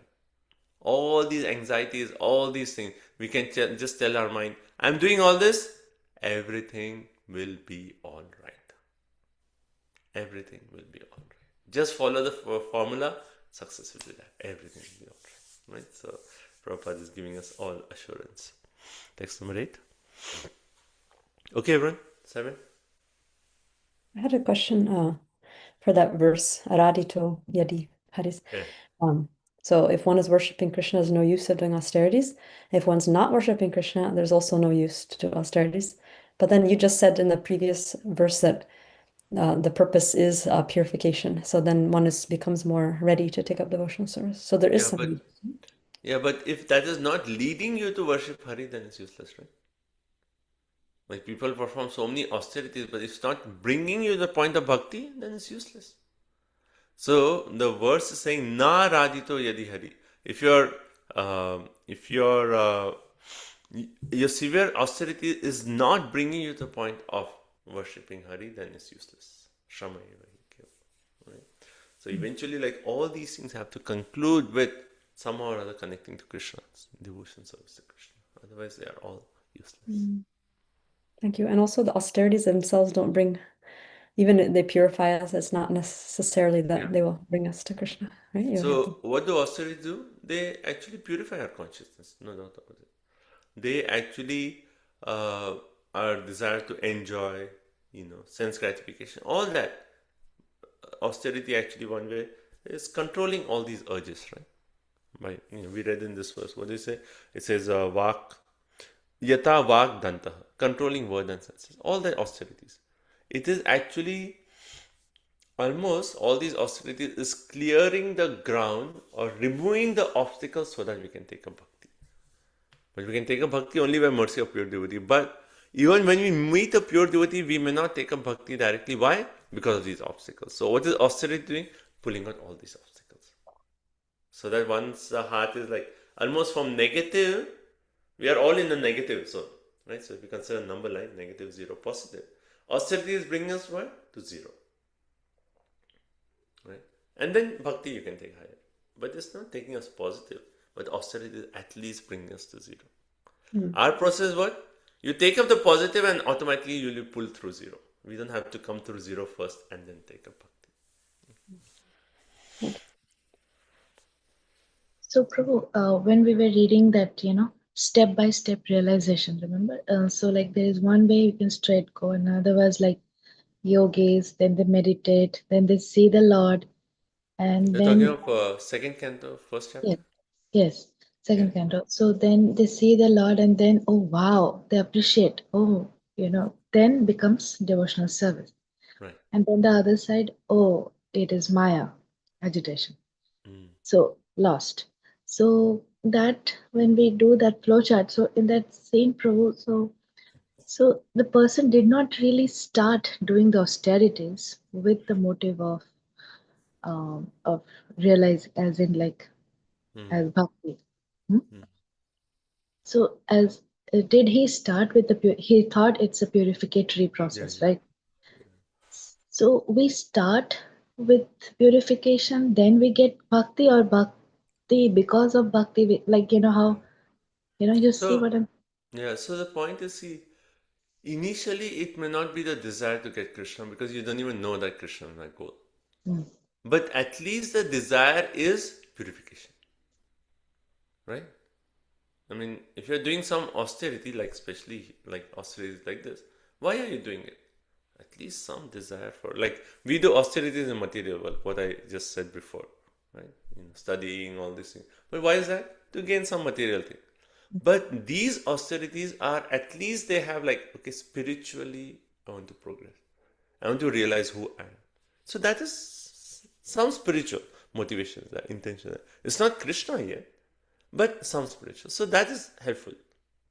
That's helpful. So intention is one way, it is towards bringing one to the point of bhakti, not right there. So the point of when does bhakti come? I mean, bhakti can come anytime. It can come to Mrigari. But that all depends on pure devotee. So pure devotee could give bhakti to one who is as fallen as Mrigari, or he could give bhakti to someone who is Dhruva, or any one of these personalities. But that is the devotee makes a distinction saying that, okay, who I should give bhakti, irrespective of what is the consciousness.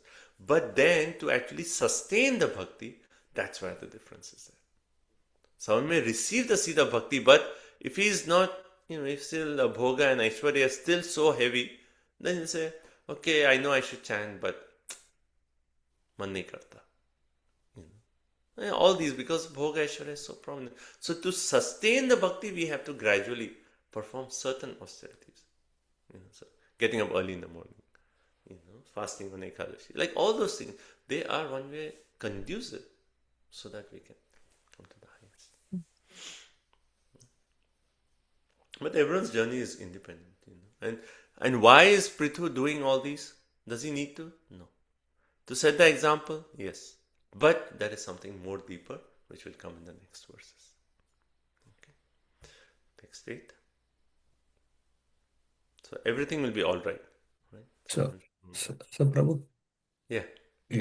can we conclude that if the austerities are favorable, like in our performance of bhakti, then we welcome those austerities. But if they are not favorable, then we don't need to, like, just for the sake of performing it. If it is unfavorable, for example, like on Ekadashi also, if we can perform nirjal and perform bhakti that way, then yes. But if we are not able to, if it is we are not able to chant properly or whatever, then it's better to take something.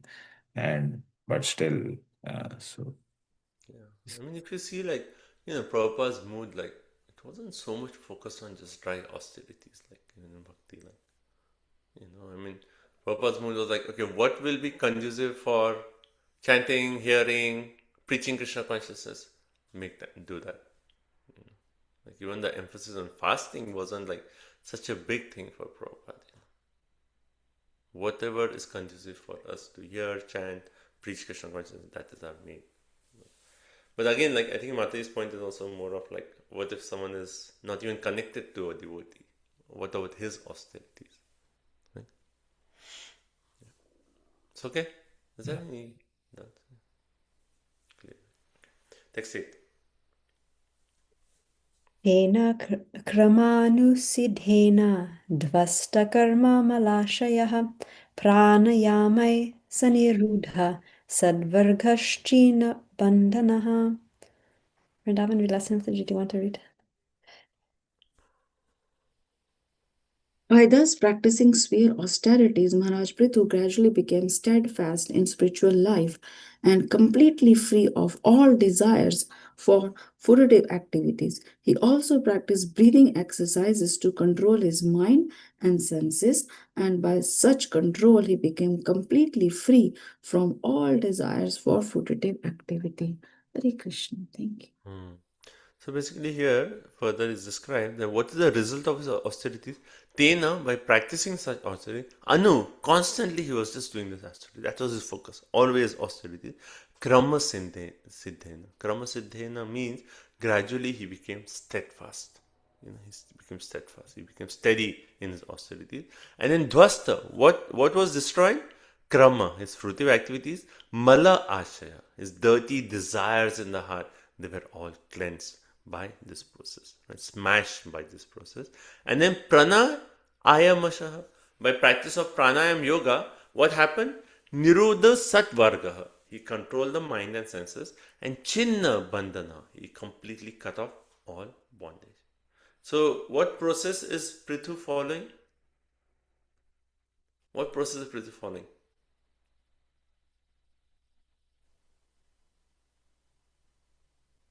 Pranayam. Ashtanga Yoga.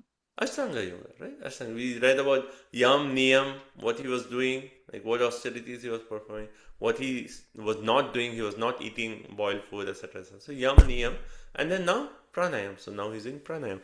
And by Pranayam, what he attained? Nirodha Satvarga. His mind and senses became controlled, and all his bondage were actually completely cut off. Then Prabhupada here, he focuses on this point. That what is the purpose of pranayama? The main point is to stop the mind and senses from engaging in fruitive activity. Like Prabhupada often used to say, right? Now they do yoga for sex life, to increase sex life. I think during Prabhupada's time, there was this book like Yoga for Sex or something like that. And Prabhupada used to make a comment that yoga is meant to control the body and senses, not so that you make the body fit to engage in more sense gratification. And that's what people are doing, right? Why do you want to be strong and healthy? Why are you doing yoga classes? So that I can enjoy more, right? So it is entirely the opposite. Like people are doing yoga, but for the opposite reason. And hence Prabhupada says, yoga is meant to control mind and senses so that we can stop engaging in these fruitive activities that desire to enjoy and finally come to a point of Krishna Bhakti. So Prabhupada further makes the point that we have so many polluted desires in the heart. Because of so many desires, then we have a long list of things to do. Because I have to fulfill this desire. And then because of that, we accept one body after another. It keeps going on and on and on and on. So if you're doing pranayam, which is not helping you control your mind and senses, what is that pranayam going to lead? Again, body after body. So what is the use of pranayam? You're getting healthy, but for what? Any moment you could be killed and get another body. So what's the use of your pranayam if it's not somehow connected to devotional service? I mean, see, the point like sometimes devotees do pranayam. Is that good or bad? I mean, the point is, yes, a devotee may do pranayam, but for what? So that the body is fit to serve Krishna. And other people, they do pranayam, why? So body is fit to gratify the senses. So that's the main difference, and that's why Prabhupada criticizes the pranayam, which is just to make the body fit for sense gratification. So, right. Prabhupada here in his purport, he says, what is our pranayam? For devotees, what is our pranayam? Chanting of the holy name of the Lord and dancing in ecstasy are also considered pranayam. We dance in ecstasy, and we are tired, and it's like, oh, that's our pranayam. Okay, I'm done with my pranayam today because I danced in ecstasy. So, for devotees, Prabhupada says, just chanting and dancing in ecstasy, that is our pranayam. And it's interesting, Prabhupada here, in the previous verse, Prabhupada says, in the previous verse, Sanat Kumar instructed Maharaj Prithu to engage constantly in service. And he's quoting the verse from the previous chapter, Yat Pada Pankaja Palasa Vilasa Bhakti. Right? That only by worshipping Krishna can all these karma sayam, these material desires, be destroyed. Right? So that's the point. Okay. Next verse, text 9. Sanat Kumaro Bhagavan Yad Ahadhyatmikam Param Yogam Tenaiva Purusham Abhajat Purushar Shabaha. Hare Krishna. Translation: thus the best amongst human beings, Maharaj Prithu, followed that path of spiritual advancement which was advised by Sanat Kumar. That is to say, he worshipped the Supreme Personality of Godhead Krishna. Hare Krishna. So here he says Purusha Rishabha. Purusha Rishabha means the best of all human beings. What did he do? Bhagwan Kumara. Aha. So what path that Sanat Kumar said, he's following that path. Right? He followed that path. And the path of Adhyatmika Param. Adhyatmika Yoga basically. What is Adhyatmika Yoga? Here it refers to Bhakti Yoga. That's what he was doing. Here it refers to Bhakti Yoga. And then further he says Purusham Abhej. And this way he worshipped the Supreme Personality of Godhead. Right? So Prabhupada makes such a nice point. He says, see, this verse has Purusham Abhajat Purusha Rishabha. So one Purusha Rishabha is Prithu. Purusham Abhaj, that Purusha is Krishna. So Prabhupada is saying, the best among all human beings is those who actually engage in the worship of the highest Purusha. So Purusha and Purusha. Therefore, one Purusha is a worshipper, one Purusha is a worshipable. And if you see this, if you're reading this, you can already know what Prabhupada is thinking. One Purusha is worshipper, one Purusha is worshipable, and hence they will never become one. There will always be the distinction of worshipper and worshipper. So hence he defeats that Mayavadi philosophy. Right? Nirvishesha Shunyavadi Paschadesha Tarini. So he's defeating all that. Right? And then also Prabhupada says, so the entire purpose of this life is to get trained to serve Supreme Personality of Godhead. So at next life, we can approach the Supreme Lord in Vaikuntha.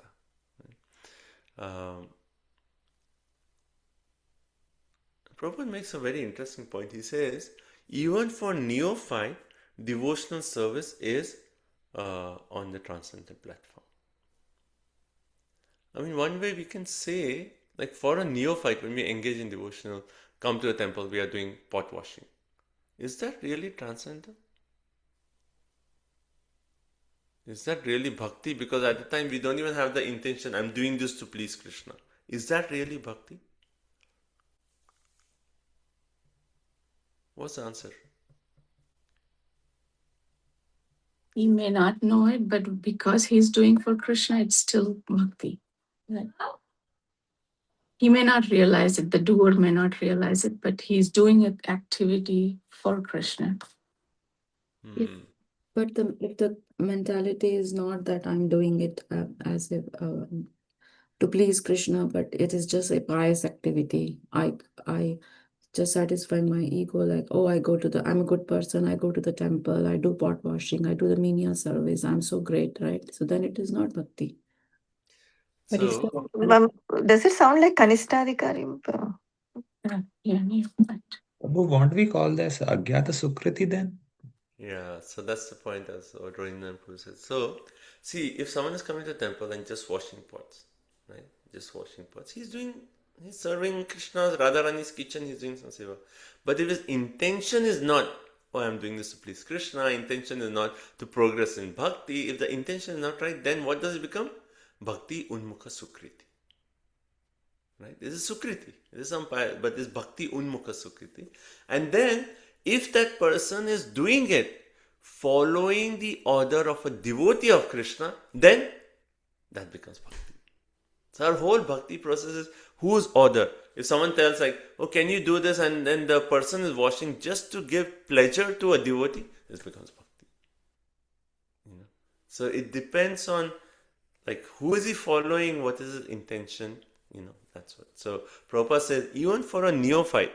And why does he say for a neophyte it's on transcendental? Because if the neophyte is, and Prabhupada focuses, if a devotee adheres strictly to the orders of Guru, because he's following the order of a Guru, even though his mind is not, in that intention of pleasing Krishna, but because he's following the order of a Guru, Guru is so merciful, he'll say, oh yeah, he is doing it, Krishna, please accept it.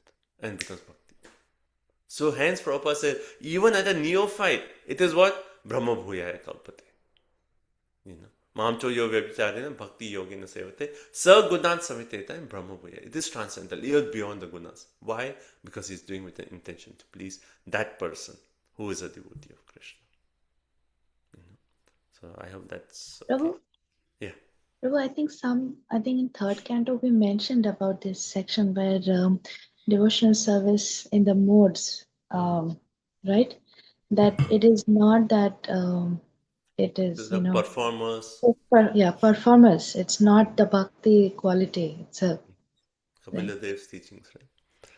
Yes, 329, yeah. Yes.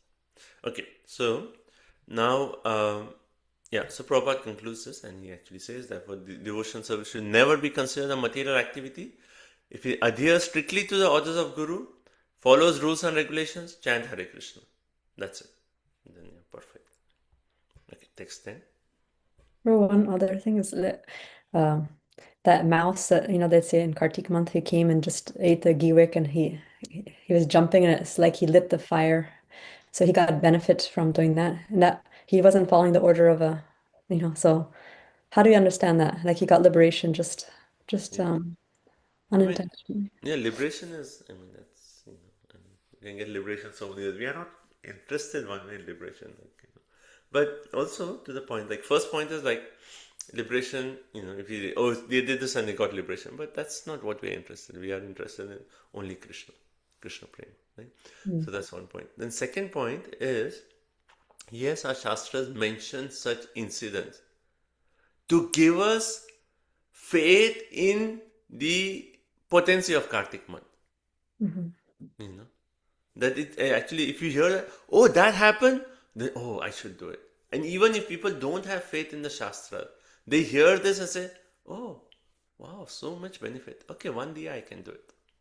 So one way, like, why are these incidents focused? Just for those people who are, maybe hesitating to take up devotional service, they are not ready. They can at least start something. And Krishna says, "Oh, you did this? Okay, I'll give you Bhakti Unmukha Sukriti. Take something." So that's the point. So to emphasize the importance. But once someone is practicing devotional service, then we don't care for all this. Our only thing is like, oh yeah, some exceptions are there, that benefit is there, but for us, like, okay, Purushottam Yoga, and we may read, oh, someone does this in Purushottam Yoga, then the benefits are magnified 1,000 times. That's all good. But how do we see? Oh, let me do more hearing, more chanting, because I know this is pleasing to Krishna. And if 1,000 times the benefit that comes or does not come, that's unto Krishna. For us is I have to do it to please Krishna. If there's an impetus for me to go more in a bhakti, let me do that. That's from our side. Now if you say like in Purushottama's 1,000 times the benefit, you're chanting one round, it is like 1,000 rounds. And you don't say like, now I don't need to do 16. Anyway, it's like 1,000 rounds. So. No, but yes, there may be benefit, but how do we know? Right? I mean, we have faith and says 1,000 times benefit, and hence we do it. But my point is, like, our focus is not on that. Our focus is on, okay, let me do more for pleasing Krishna. It's Krishna's month, let me do more to please Krishna. From our side is always like, and maybe at beginning stages or those who are not practicing, then they may focus on, oh yeah, the mouse did this and he got this, so. Thank you. Prabhu, I asked the same question to Bhikisha Maharaj. Yeah. What happened to the mouse? Maharaj mentioned two things. First thing is he did not get liberation. He got a human birth, next birth, performed pure devotional service. Because Krishna says, Nama Bhakta Pranishyate. He's a devotee, cannot be going to Brahma Yoga, emergence. Yeah. And second, he is is an animal form. So he does not have the conscience of following any spiritual master instructions and all those things. It was from Annamaya to Anandamaya, he just jumped in one go. But for a human being, we have to follow the instruction. That is why comes Mahajanas for us, not an animal species. Yes. So that is why his devotional service that is why he's mentioned in Shastra, because he has performed a great leap in devotional service. Thank you. Okay, so let's continue. Text number 10. Text 10. Bhagavad Dharmina Sadho Shraddhaya Yatata Sada Bhaktir Bhagavati Brahmani Ananya Vishaya Bhavat. Hare Krishna. Translation: Maharaja Prithu thus engaged completely in devotional service, executing the rules and regulations strictly according to principles, 24 hours daily. Thus is love and devotion unto the Supreme Personality of Godhead Krishna developed and became unflinching and fixed. Hare Krishna. So Bhagavad Dharmini, that means he executed all the rules, dharma, rules and regulations. And how did he do it? Two qualities: Shraddhaya, with full faith, and Yatha Sada, always entering. So always Satatam and with Shraddha. So always he was doing those rules and regulations, and with full faith he was doing it. And Bhakti, thus completely engaged in devotional service. What happened? Ananya Vishaya. Ananya Vishaya means he became firmly fixed without any deviation in the Supreme Personality of God. Brahmani, and here it says Brahmani, so Bhagavati Brahmani. So the Supreme Personality of Godhead, who is the source and origin of the impersonal Brahman. So if someone is reading this section and saying like, oh, he's doing all these austerities, is he worshipping the impersonal Brahman? No. He's worshipping Bhagwan, who is the source of the impersonal Brahman. So Prabhupada here, he actually makes a point that Bhagavad Dharmini is also Nivritta Dharmena, similar. That means devotional service without contamination of material aspiration, right? And Prabhupada quotes two verses, Anya Abhilasita Sunyam Jnana Karmadi Anavritam. Basically, devotional service means Anya Abhilash, no other desire other than desire to please Krishna. That's the bhakti he performed. And then Prabhupada also quotes on Dharma Projita Kaitavatra Parmo Nirmat Sarantata. So rejecting all lower dharma, his dharma was only Savai Pumsam Paro Dharma Yato Bhaktir Adokchaja. And also Prabhupada says, it's interesting the word Brahmani is used because by doing this, what is Prithu actually getting? He's already getting the realization of Brahman stage. Right? So when we say Vadanti tat tattvavidas tattvam yajnanam avyayam, for a devotee, by focusing on Bhagwan, he's automatically getting the realization of Brahman and Paramatma. So hence the word Brahmani shows that he was already, that realization of impersonal Brahman was automatically revealed to him. Okay? Text 11. Everyone okay? So this, from text 11 and 12, it talks of Prithu destroying the subtle body. Now, okay. So let's discuss. We'll read the shloka and then we'll discuss. Tasyanaya bhagavata parikarma shudha sattvatmanastad anusam smarananupurtya jnanam viraktimad abhun nishetena yena chicheta samshaya padam nija jiva kosham. Hare Krishna.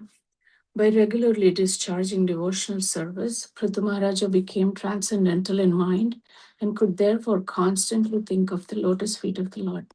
Because of this, he became completely detached and attained perfect knowledge by which he could transcend all doubt.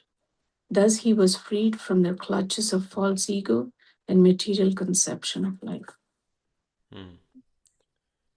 Okay, so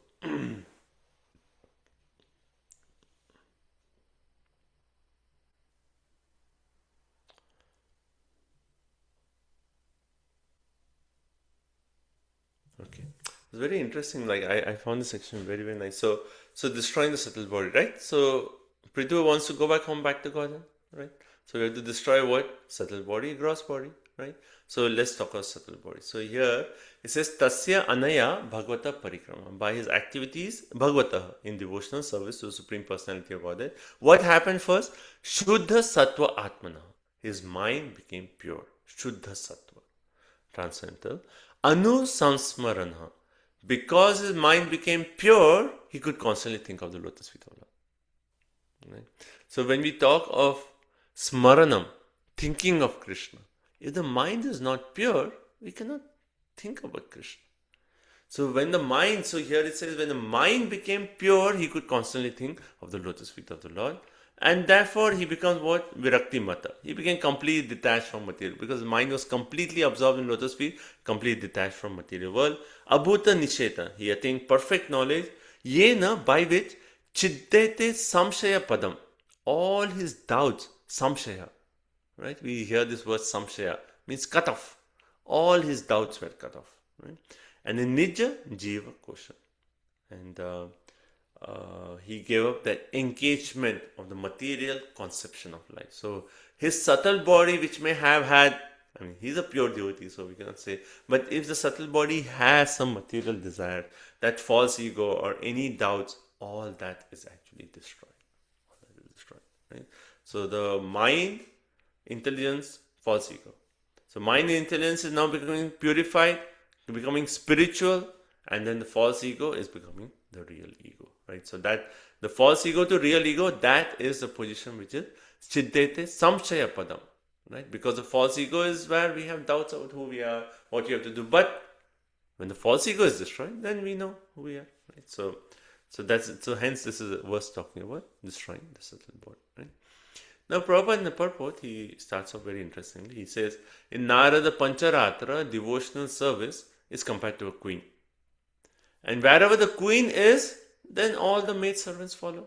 Similarly, whenever devotional service is performed, then all the results of karma, jnana, yoga, they are all there. Right?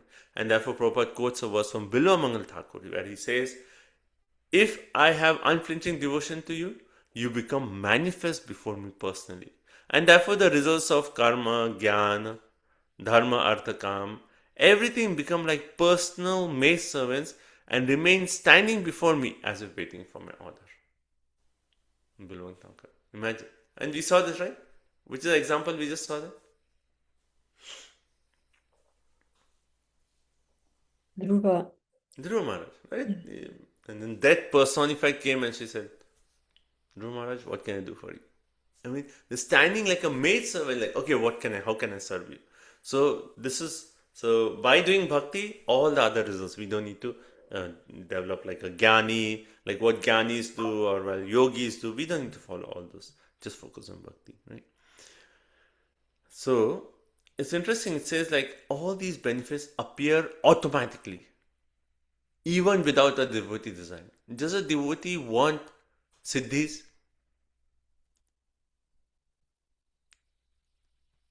Like Hanuman had siddhis, right? I mean, otherwise, how could they have jumped all over the ocean? Does a devotee desire siddhis? No. Does a devotee has siddhis? Yes. Right? He has it. But, sometimes Krishna just, to keep him humble, may not, reveal it. But if this needed for seva, a devotee can use those siddhis. So, right. So, Prabhupada gives, it's interesting, Prabhupada uses an example. Vishwanath Chakravarti Thakur, from his purport, he gives us that when you have a strong fire of digestion, do you need to take Hajmala? You don't need, because the fire itself is so strong that you don't need something else to create the fire. It's already there. Similarly, bhakti is so strong that we don't need to take up this Hajmala Gyan or yoga, all these things, because it's already so strong. Bhakti itself will destroy a subtle body. You don't need to take other things. Right? Now, everyone okay so far? Yes? This verse is clear? Any questions on this verse? Okay. So now I'll explain from Prithu Maharaj's point. So certainly the point is there that Prithu Maharaj was engaged in Shuddha Bhakti, right? He was tasting the sweetness of Bhakti. So therefore he is not interested in Gyan or Yoga or any of these things. But there is a big but to this. So, and he knows, like, giving that digestion example, by Bhakti itself a subtle body will be destroyed. Everyone agrees? Right? The subtle body will be destroyed just by practicing Bhakti. Now, but Prithu, because he was so anxious to attain Krishna, he was so anxious. I want to attain that service of the lotus feet of Krishna that he prayed for when Krishna actually appeared. He was so anxious to actually attain that direct service to Krishna. Therefore, he accepted the Brahma Gyan, which is a result of Jnana Yoga, to destroy the subtle body because he was in so much eagerness. Like if you take the digestion example. Yes, the fire of digestion is there, and as you put the food, as the fire, if food comes in contact with the fire in the stomach, then it gets digested. But if the person is like, no, I want to digest it right away, then he'll take something else so that it's immediate digestion because he has some other purpose. He has some other result. So, Prithu is using the benefit of Jnana Yoga and also the mystic yoga. He's using that. Why? Because he doesn't want to wait for the natural process of the fire and digestion. And hence he's using the Brahma Vidya. Normally, Brahma Vidya devotees don't concern themselves with that. But he actually used that because of his eagerness to go back to Krishna. Follow? And this point will actually extend further. How devotees may use these processes. But as such, for a bhakta, it's not required. Again, further we'll read and we'll discuss this point further. Textual. Prabhu, can you just repeat that statement one more for the... So, bhakti itself will destroy a subtle body. Everyone agree? And the proof for this is 3:25:33, where it says that how bhakti destroys subtle body. In the chapter 3:25, everyone knows, devotional service, Kapil Dev, where we have 3:25-25. Satam prasangam mama virya, that all about bhakti. In that, in text 33, it says that bhakti destroys subtle body. Now, Prithu, because he was so eager to go back home, back to God, that he did not want to wait for the normal process. He was just like, I just want to be with Krishna, I want to serve Krishna. Hence, he's using the knowledge which is a result of Jnana Yoga, which is Brahma Vidya, to destroy the subtle body. To destroy the subtle body. And just that eagerness of Prithu. Right? And then further, we'll see this point, and then, it will make more clarity to you. But let's see text 12. Text 12 is also a subtle body. Let's see. Chinanyadhir adhikatatmagatir nirihas tat yajet chinar idam vayunena yena tavanna yoga gatibhir yatir apramato yavad gadagrajagata suratim nakuryat. Hare Krishna. Translation. When he became completely free from the conception of bodily life, Maharaj Prithu realized Lord Krishna sitting in everyone's heart as the Paramatma. Being thus able to get all instructions from him, he gave up all other practices of yoga and Gnan. He was not even interested in the perfection of the yoga and Gnan systems, for he thoroughly realized that devotional service to Krishna is the ultimate goal of life, and that unless the yogis and Gnanis become attracted to Krishna Katha, narrations about Krishna, their illusions concerning existence can never be dispelled. The translation itself is like a purport. Such a long translation. Okay, so let's see. So here, that point is actually further explained. Chinna anya dhiya. So being separated, all the chinna means again, like samshaya is doubts, and chinna means cut off. So all those doubts, the subtle things in the body, that thing is destroyed. And then what happened? Adhigatatma gatir. Because all the subtle body is destroyed, then he naturally realized who? Paramatma in the heart. He was directly in contact with the Paramatma in the heart. He realized Paramatma. And hence this makes the point earlier that how by practicing bhakti, we already get the realization of Brahman and Paramatma. So he already has a realization of Paramatma. Niriha, no desire for siddhi. Right? So, what is this verse? So by jnana, he destroyed the subtle body. Right? That is idam. And then vayunena means he rejected that jnana. He's using jnana, destroy subtle body, and said, okay, now I have nothing to do with jnana. And he rejected that process. So, everyone following? Yes? So you can see how a devotee, like, he has so much control that he's using an aspect of jnana, destroying subtle body, and then saying, oh, no, I want to reject this out. Right? So then Prabhupada, okay, and further is explained. So tyajate achidat idam vayunena, destroys subtle body with jnana, but then rejected jnana. Right? Tavat na yoga gati bhi gati, the practice of mystic yoga. Then further he actually, because he said, yes, I've used jnana to destroy my subtle body, but I know that all these processes of jnana, yoga, one cannot become free from illusion from any of these processes unless yavat gada graja kathasurati. Where do we see a similar verse? The last part, gada graja kathasuratim. Kathasuratim. Think about this. So unless one becomes attracted to the words of Krishna.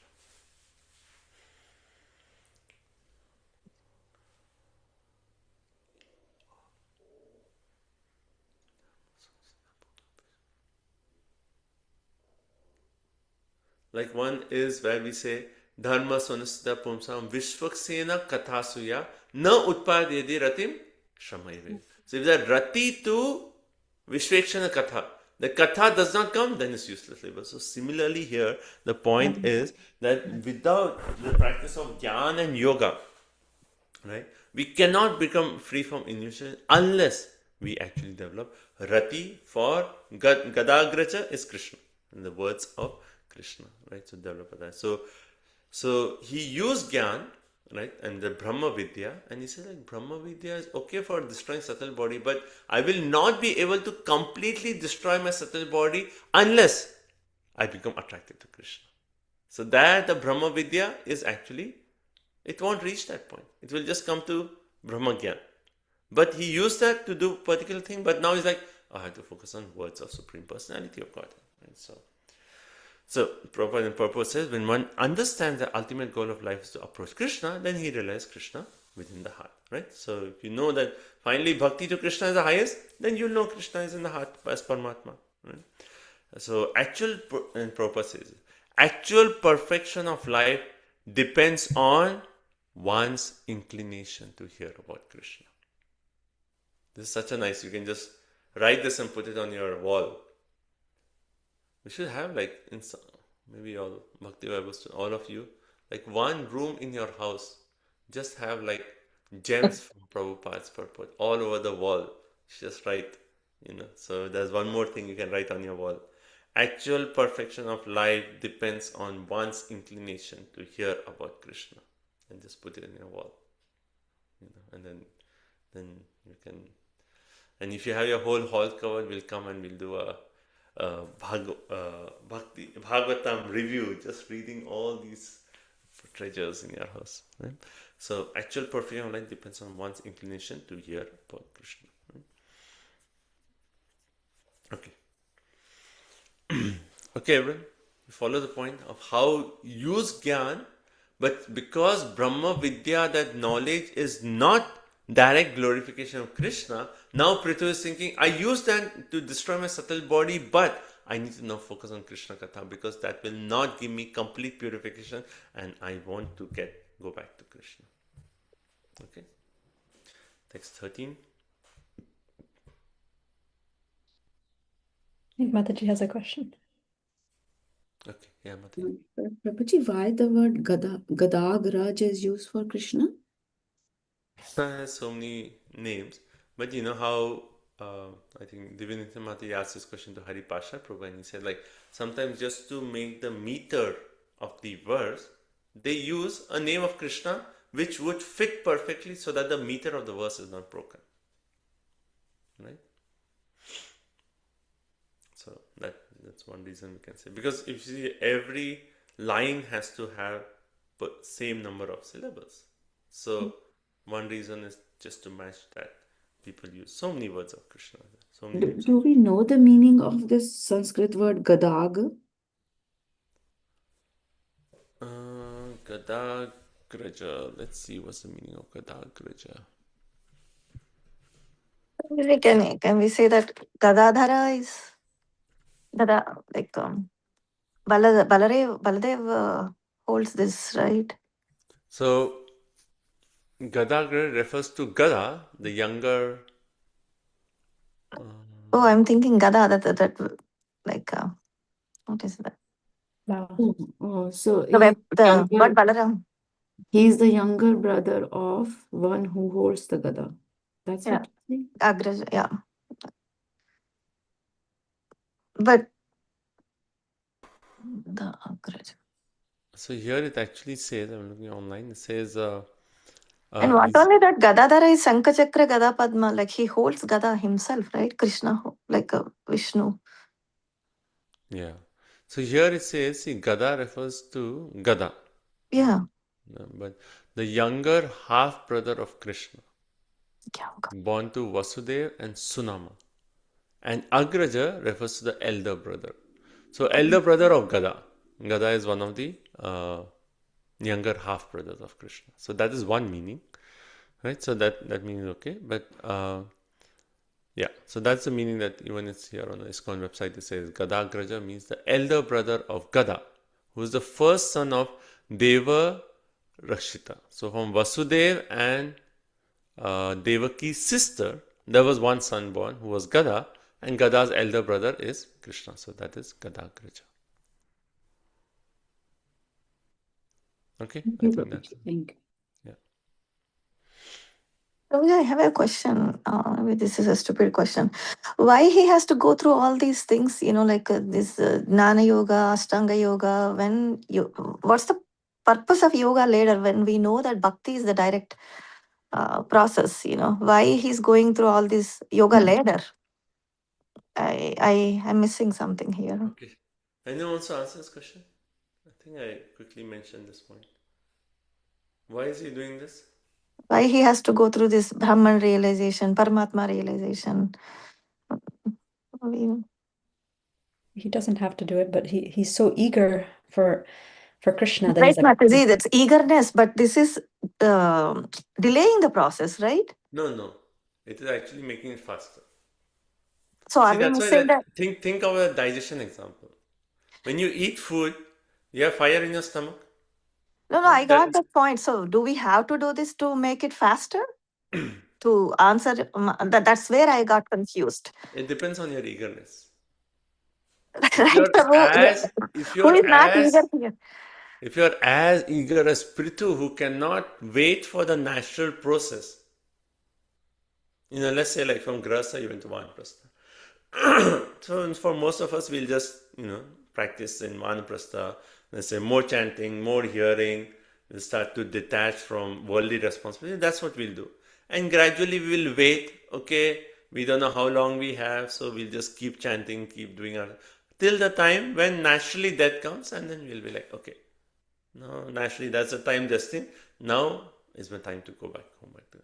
But imagine someone is such a great devotee that he doesn't even want to wait for natural death.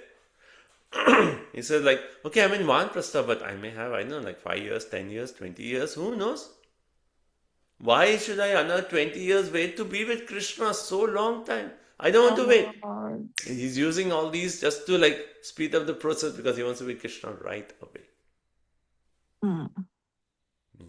So that's So I have two things in this. That first of all, this is Satya Yoga. The way of attaining Krishna is through the process of yoga. So first, Fire sacrifices, right? Am I wrong? No, meditation. But also like, to your point that yes, that is the process for spiritual perfection. But and because of that, Prithu knows this whole thing, and hence he's using it. He's using it. But because he's a pure devotee, he doesn't need to like how Vishwanath Chakravarti Thakur made the point that for him Vanaprastha, one way he was thinking, I'll just go to the forest and just chant and hear. That's it. So he doesn't have to do this. But because it's Satya Yoga, he was actually using all this because it was not unfavorable to his journey back home. And then the deeper point is he was using Gyan Yoga to faster the process. but also, Prabhu, this is not applicable for us because at this point, if we think, because this is Kali Yuga, this is not the yoga for meditation. So we have to understand this, Okay. Than Kalpatra, right? Yeah. Situation. I mean, certainly, like, what can. Okay, text 13. I want to do this gross body also because that's also very nice because he accepted Gyan Yoga, the Brahma Vidya, and then rejected it. Now we'll see how he accepts the Siddhi and then he rejects it. So, okay, text 13. Evam savira pravara samyojatmanam atmani brahma bhuto dridham kale tatyaja swam kalevaram. Hare Krishna 423:13. In due course of time, when Prithu Maharaj was to give up his body, he fixed his mind firmly upon the lotus feet of Krishna, and thus, completely situated in the Brahma-bhuta platform, he gave up the material body. Hare Krishna. So, as I was explaining, that there's a time when there's natural death. But here it says, Evam tas Veera Prabha, the chief of the heroes. Why? Because he used one of the siddhis. And one of the siddhis is what? You can die at your own will. Like Bhishma there, he had the power of like, whenever I want, I can die. So one of the siddhis is also that one can die at his own will. And because Prithu had that power, hence he is called Evam Tas Veera Prabha, the chief of the heroes. He had that power to die at his own will. Samyoja Atmanam Atmani. Applying his mind onto that Paramatma here, just like Brahma Bhuta being liberated. So Brahman, Paramatma, all those stages are already done, right? Then Kale, in due course of time, Tyajata Swam Kalevaram, he gave up his body. Using that Siddhi, he gave up his body, right? Because he was so eager to go back home, back to Godhead. Therefore, he gave up his body. And then Prabhupada purpose says, what was spiritual progress one makes? What is the final thing? Ante Narayana Smriti. At the end of our life, if we can remember Narayan, that's it, that's perfection. So our whole life will be tested at our final exam, right? Which is Ante Narayan Smriti. So Prithu understood the life. So she's so nice. The Prabhupada says in the purport, Prithu understood the end of life. I can give up my life right now, and hence he became jubilant. I mean, who can be that? That when you see, oh, my life is, I'm coming closer to death. Oh, Krishna, I'm coming to you. I'm so happy, so happy.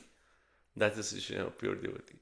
Everyone else in this world is like, oh, old age, but I feel like 16 years old in my heart. And I want to enjoy still, but my senses don't allow me. And then like, oh, I'm frustrated, this, that. But the devotee is jubilant. He's like, yes, Krishna, 1 year closer to you.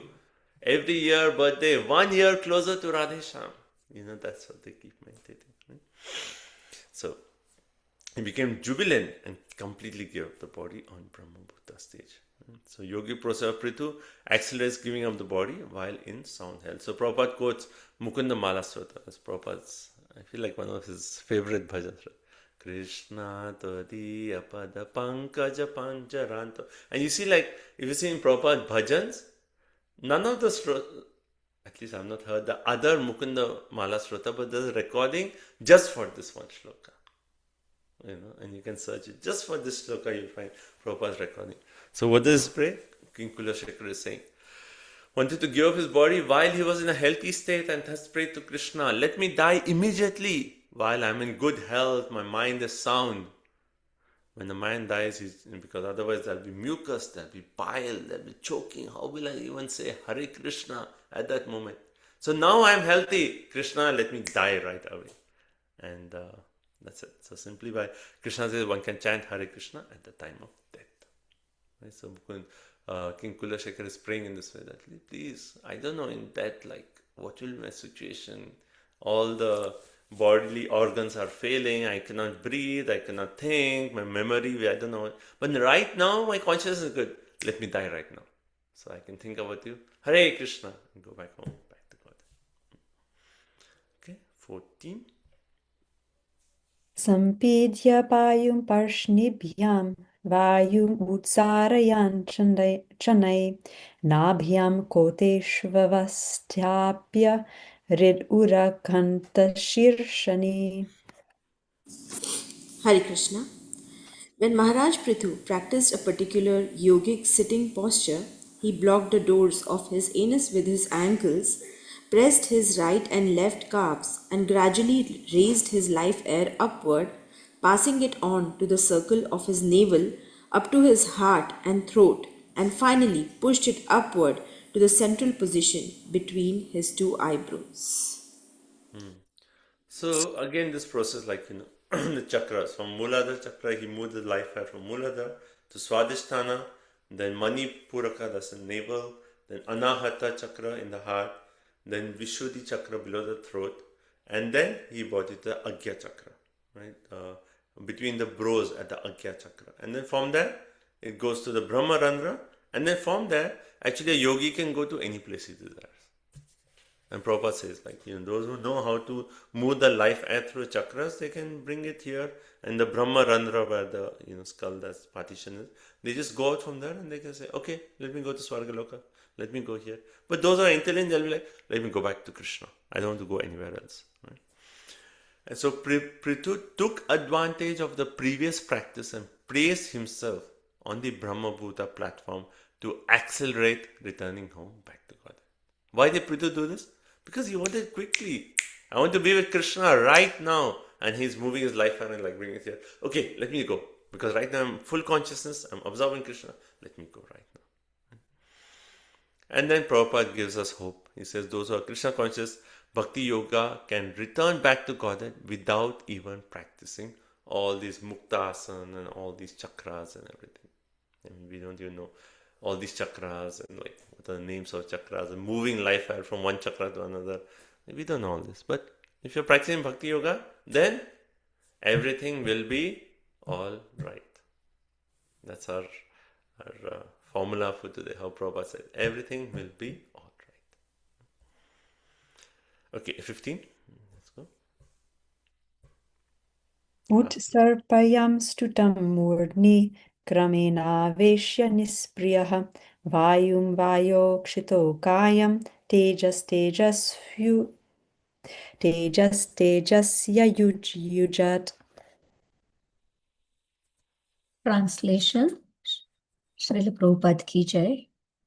In this way, Prithu Maharaj gradually raised his air of life up to the hole in his skull, whereupon he lost all desire for material existence. Gradually, he merged his air of life with the totality of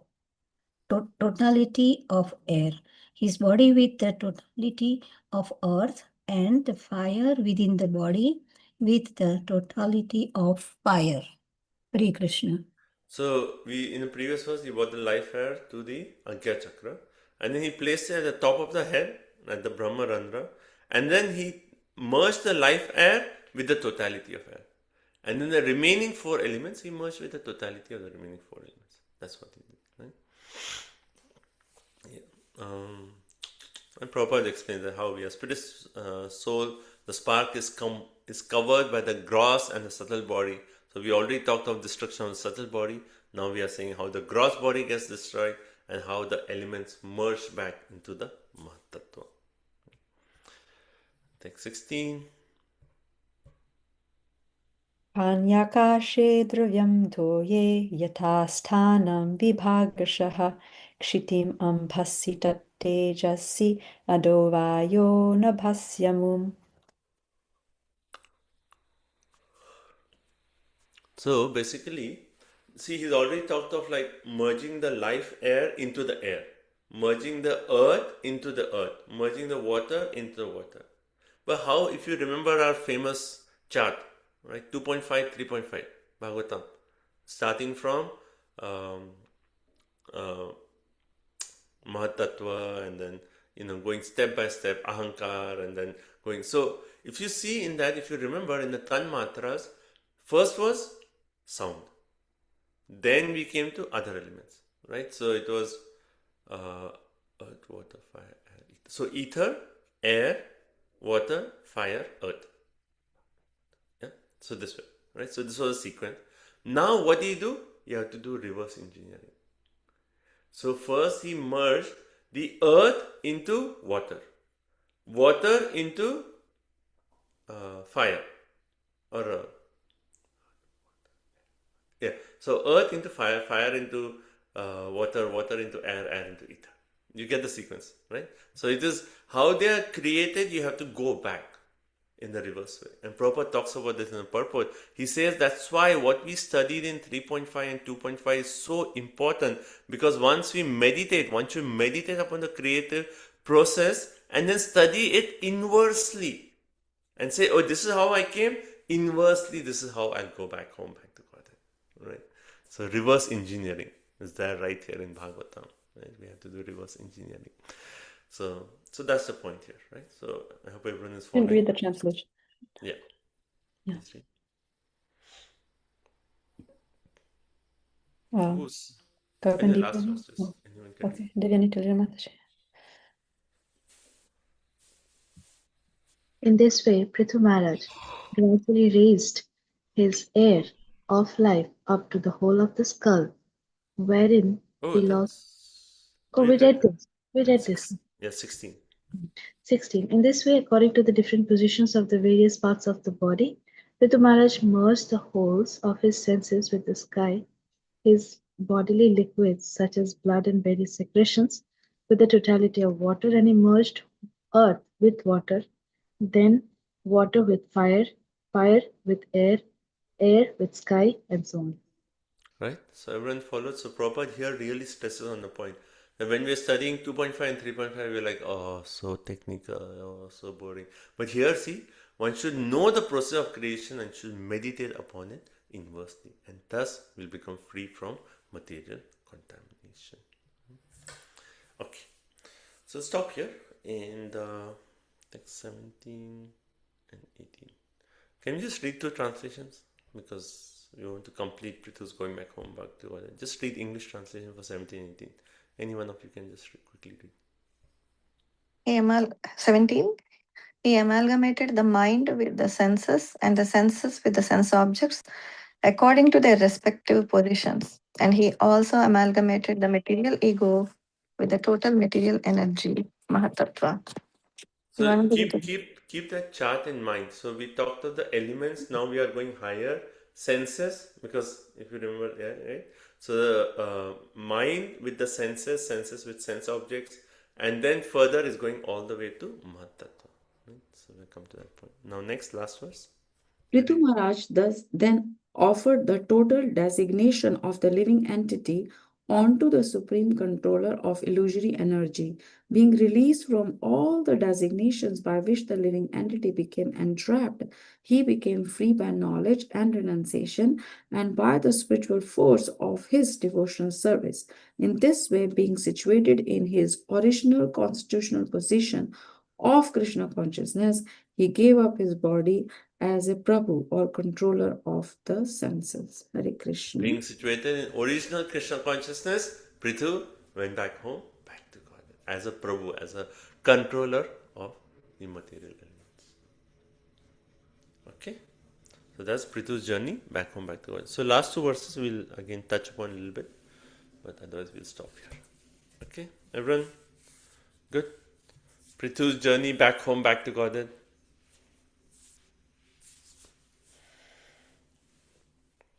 Okay. Any final comments?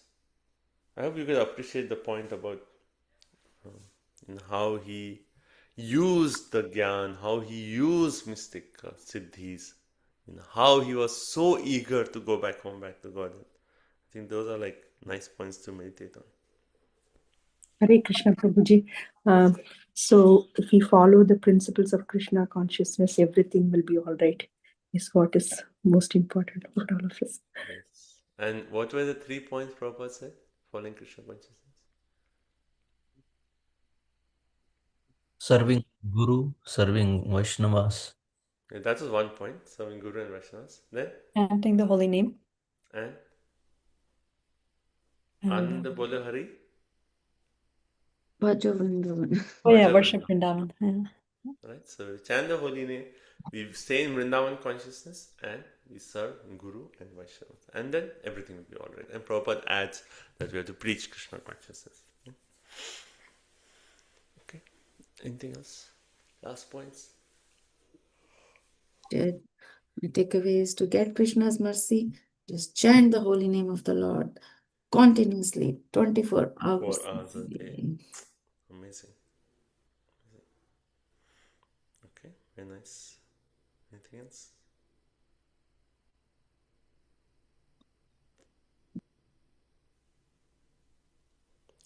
Okay, so thank you all so much. So next week we'll not have our Bhakti Vaibhava class because many of us will be a Sadhu Sangha.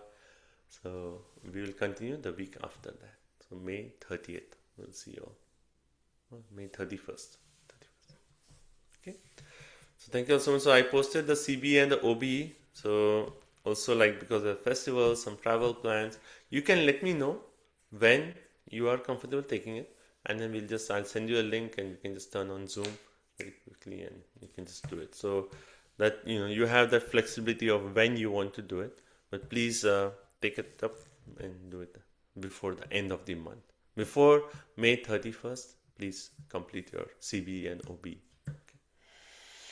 Thank you all so much. Grantraya Srimad Bhagavatam ki jai, Srila Prabhupada ki jai, Vanchakalpatarubhyasya kripa sindhubhyo patidanam pavanebhyo Vaishnavebhyo namo namaha. Thank you all so much. Hare Krishna. Thank you so much. Hare Krishna. Thank you. Hare Krishna. Hare Krishna. Thank you. Thank you so much, Prabhuji. Thank you for joining. Hare Krishna. Thank you so much, Prabhuji. Hare Krishna. Thank you so much. Hare Krishna. Thank you so much, Prabhuji. Hare Krishna. Hare Krishna. Hare Krishna. Thank you, Prabhuji. Thank you. Hare Krishna. Thank you so much, Prabhuji and Mataji. Hare Krishna. Hare Krishna.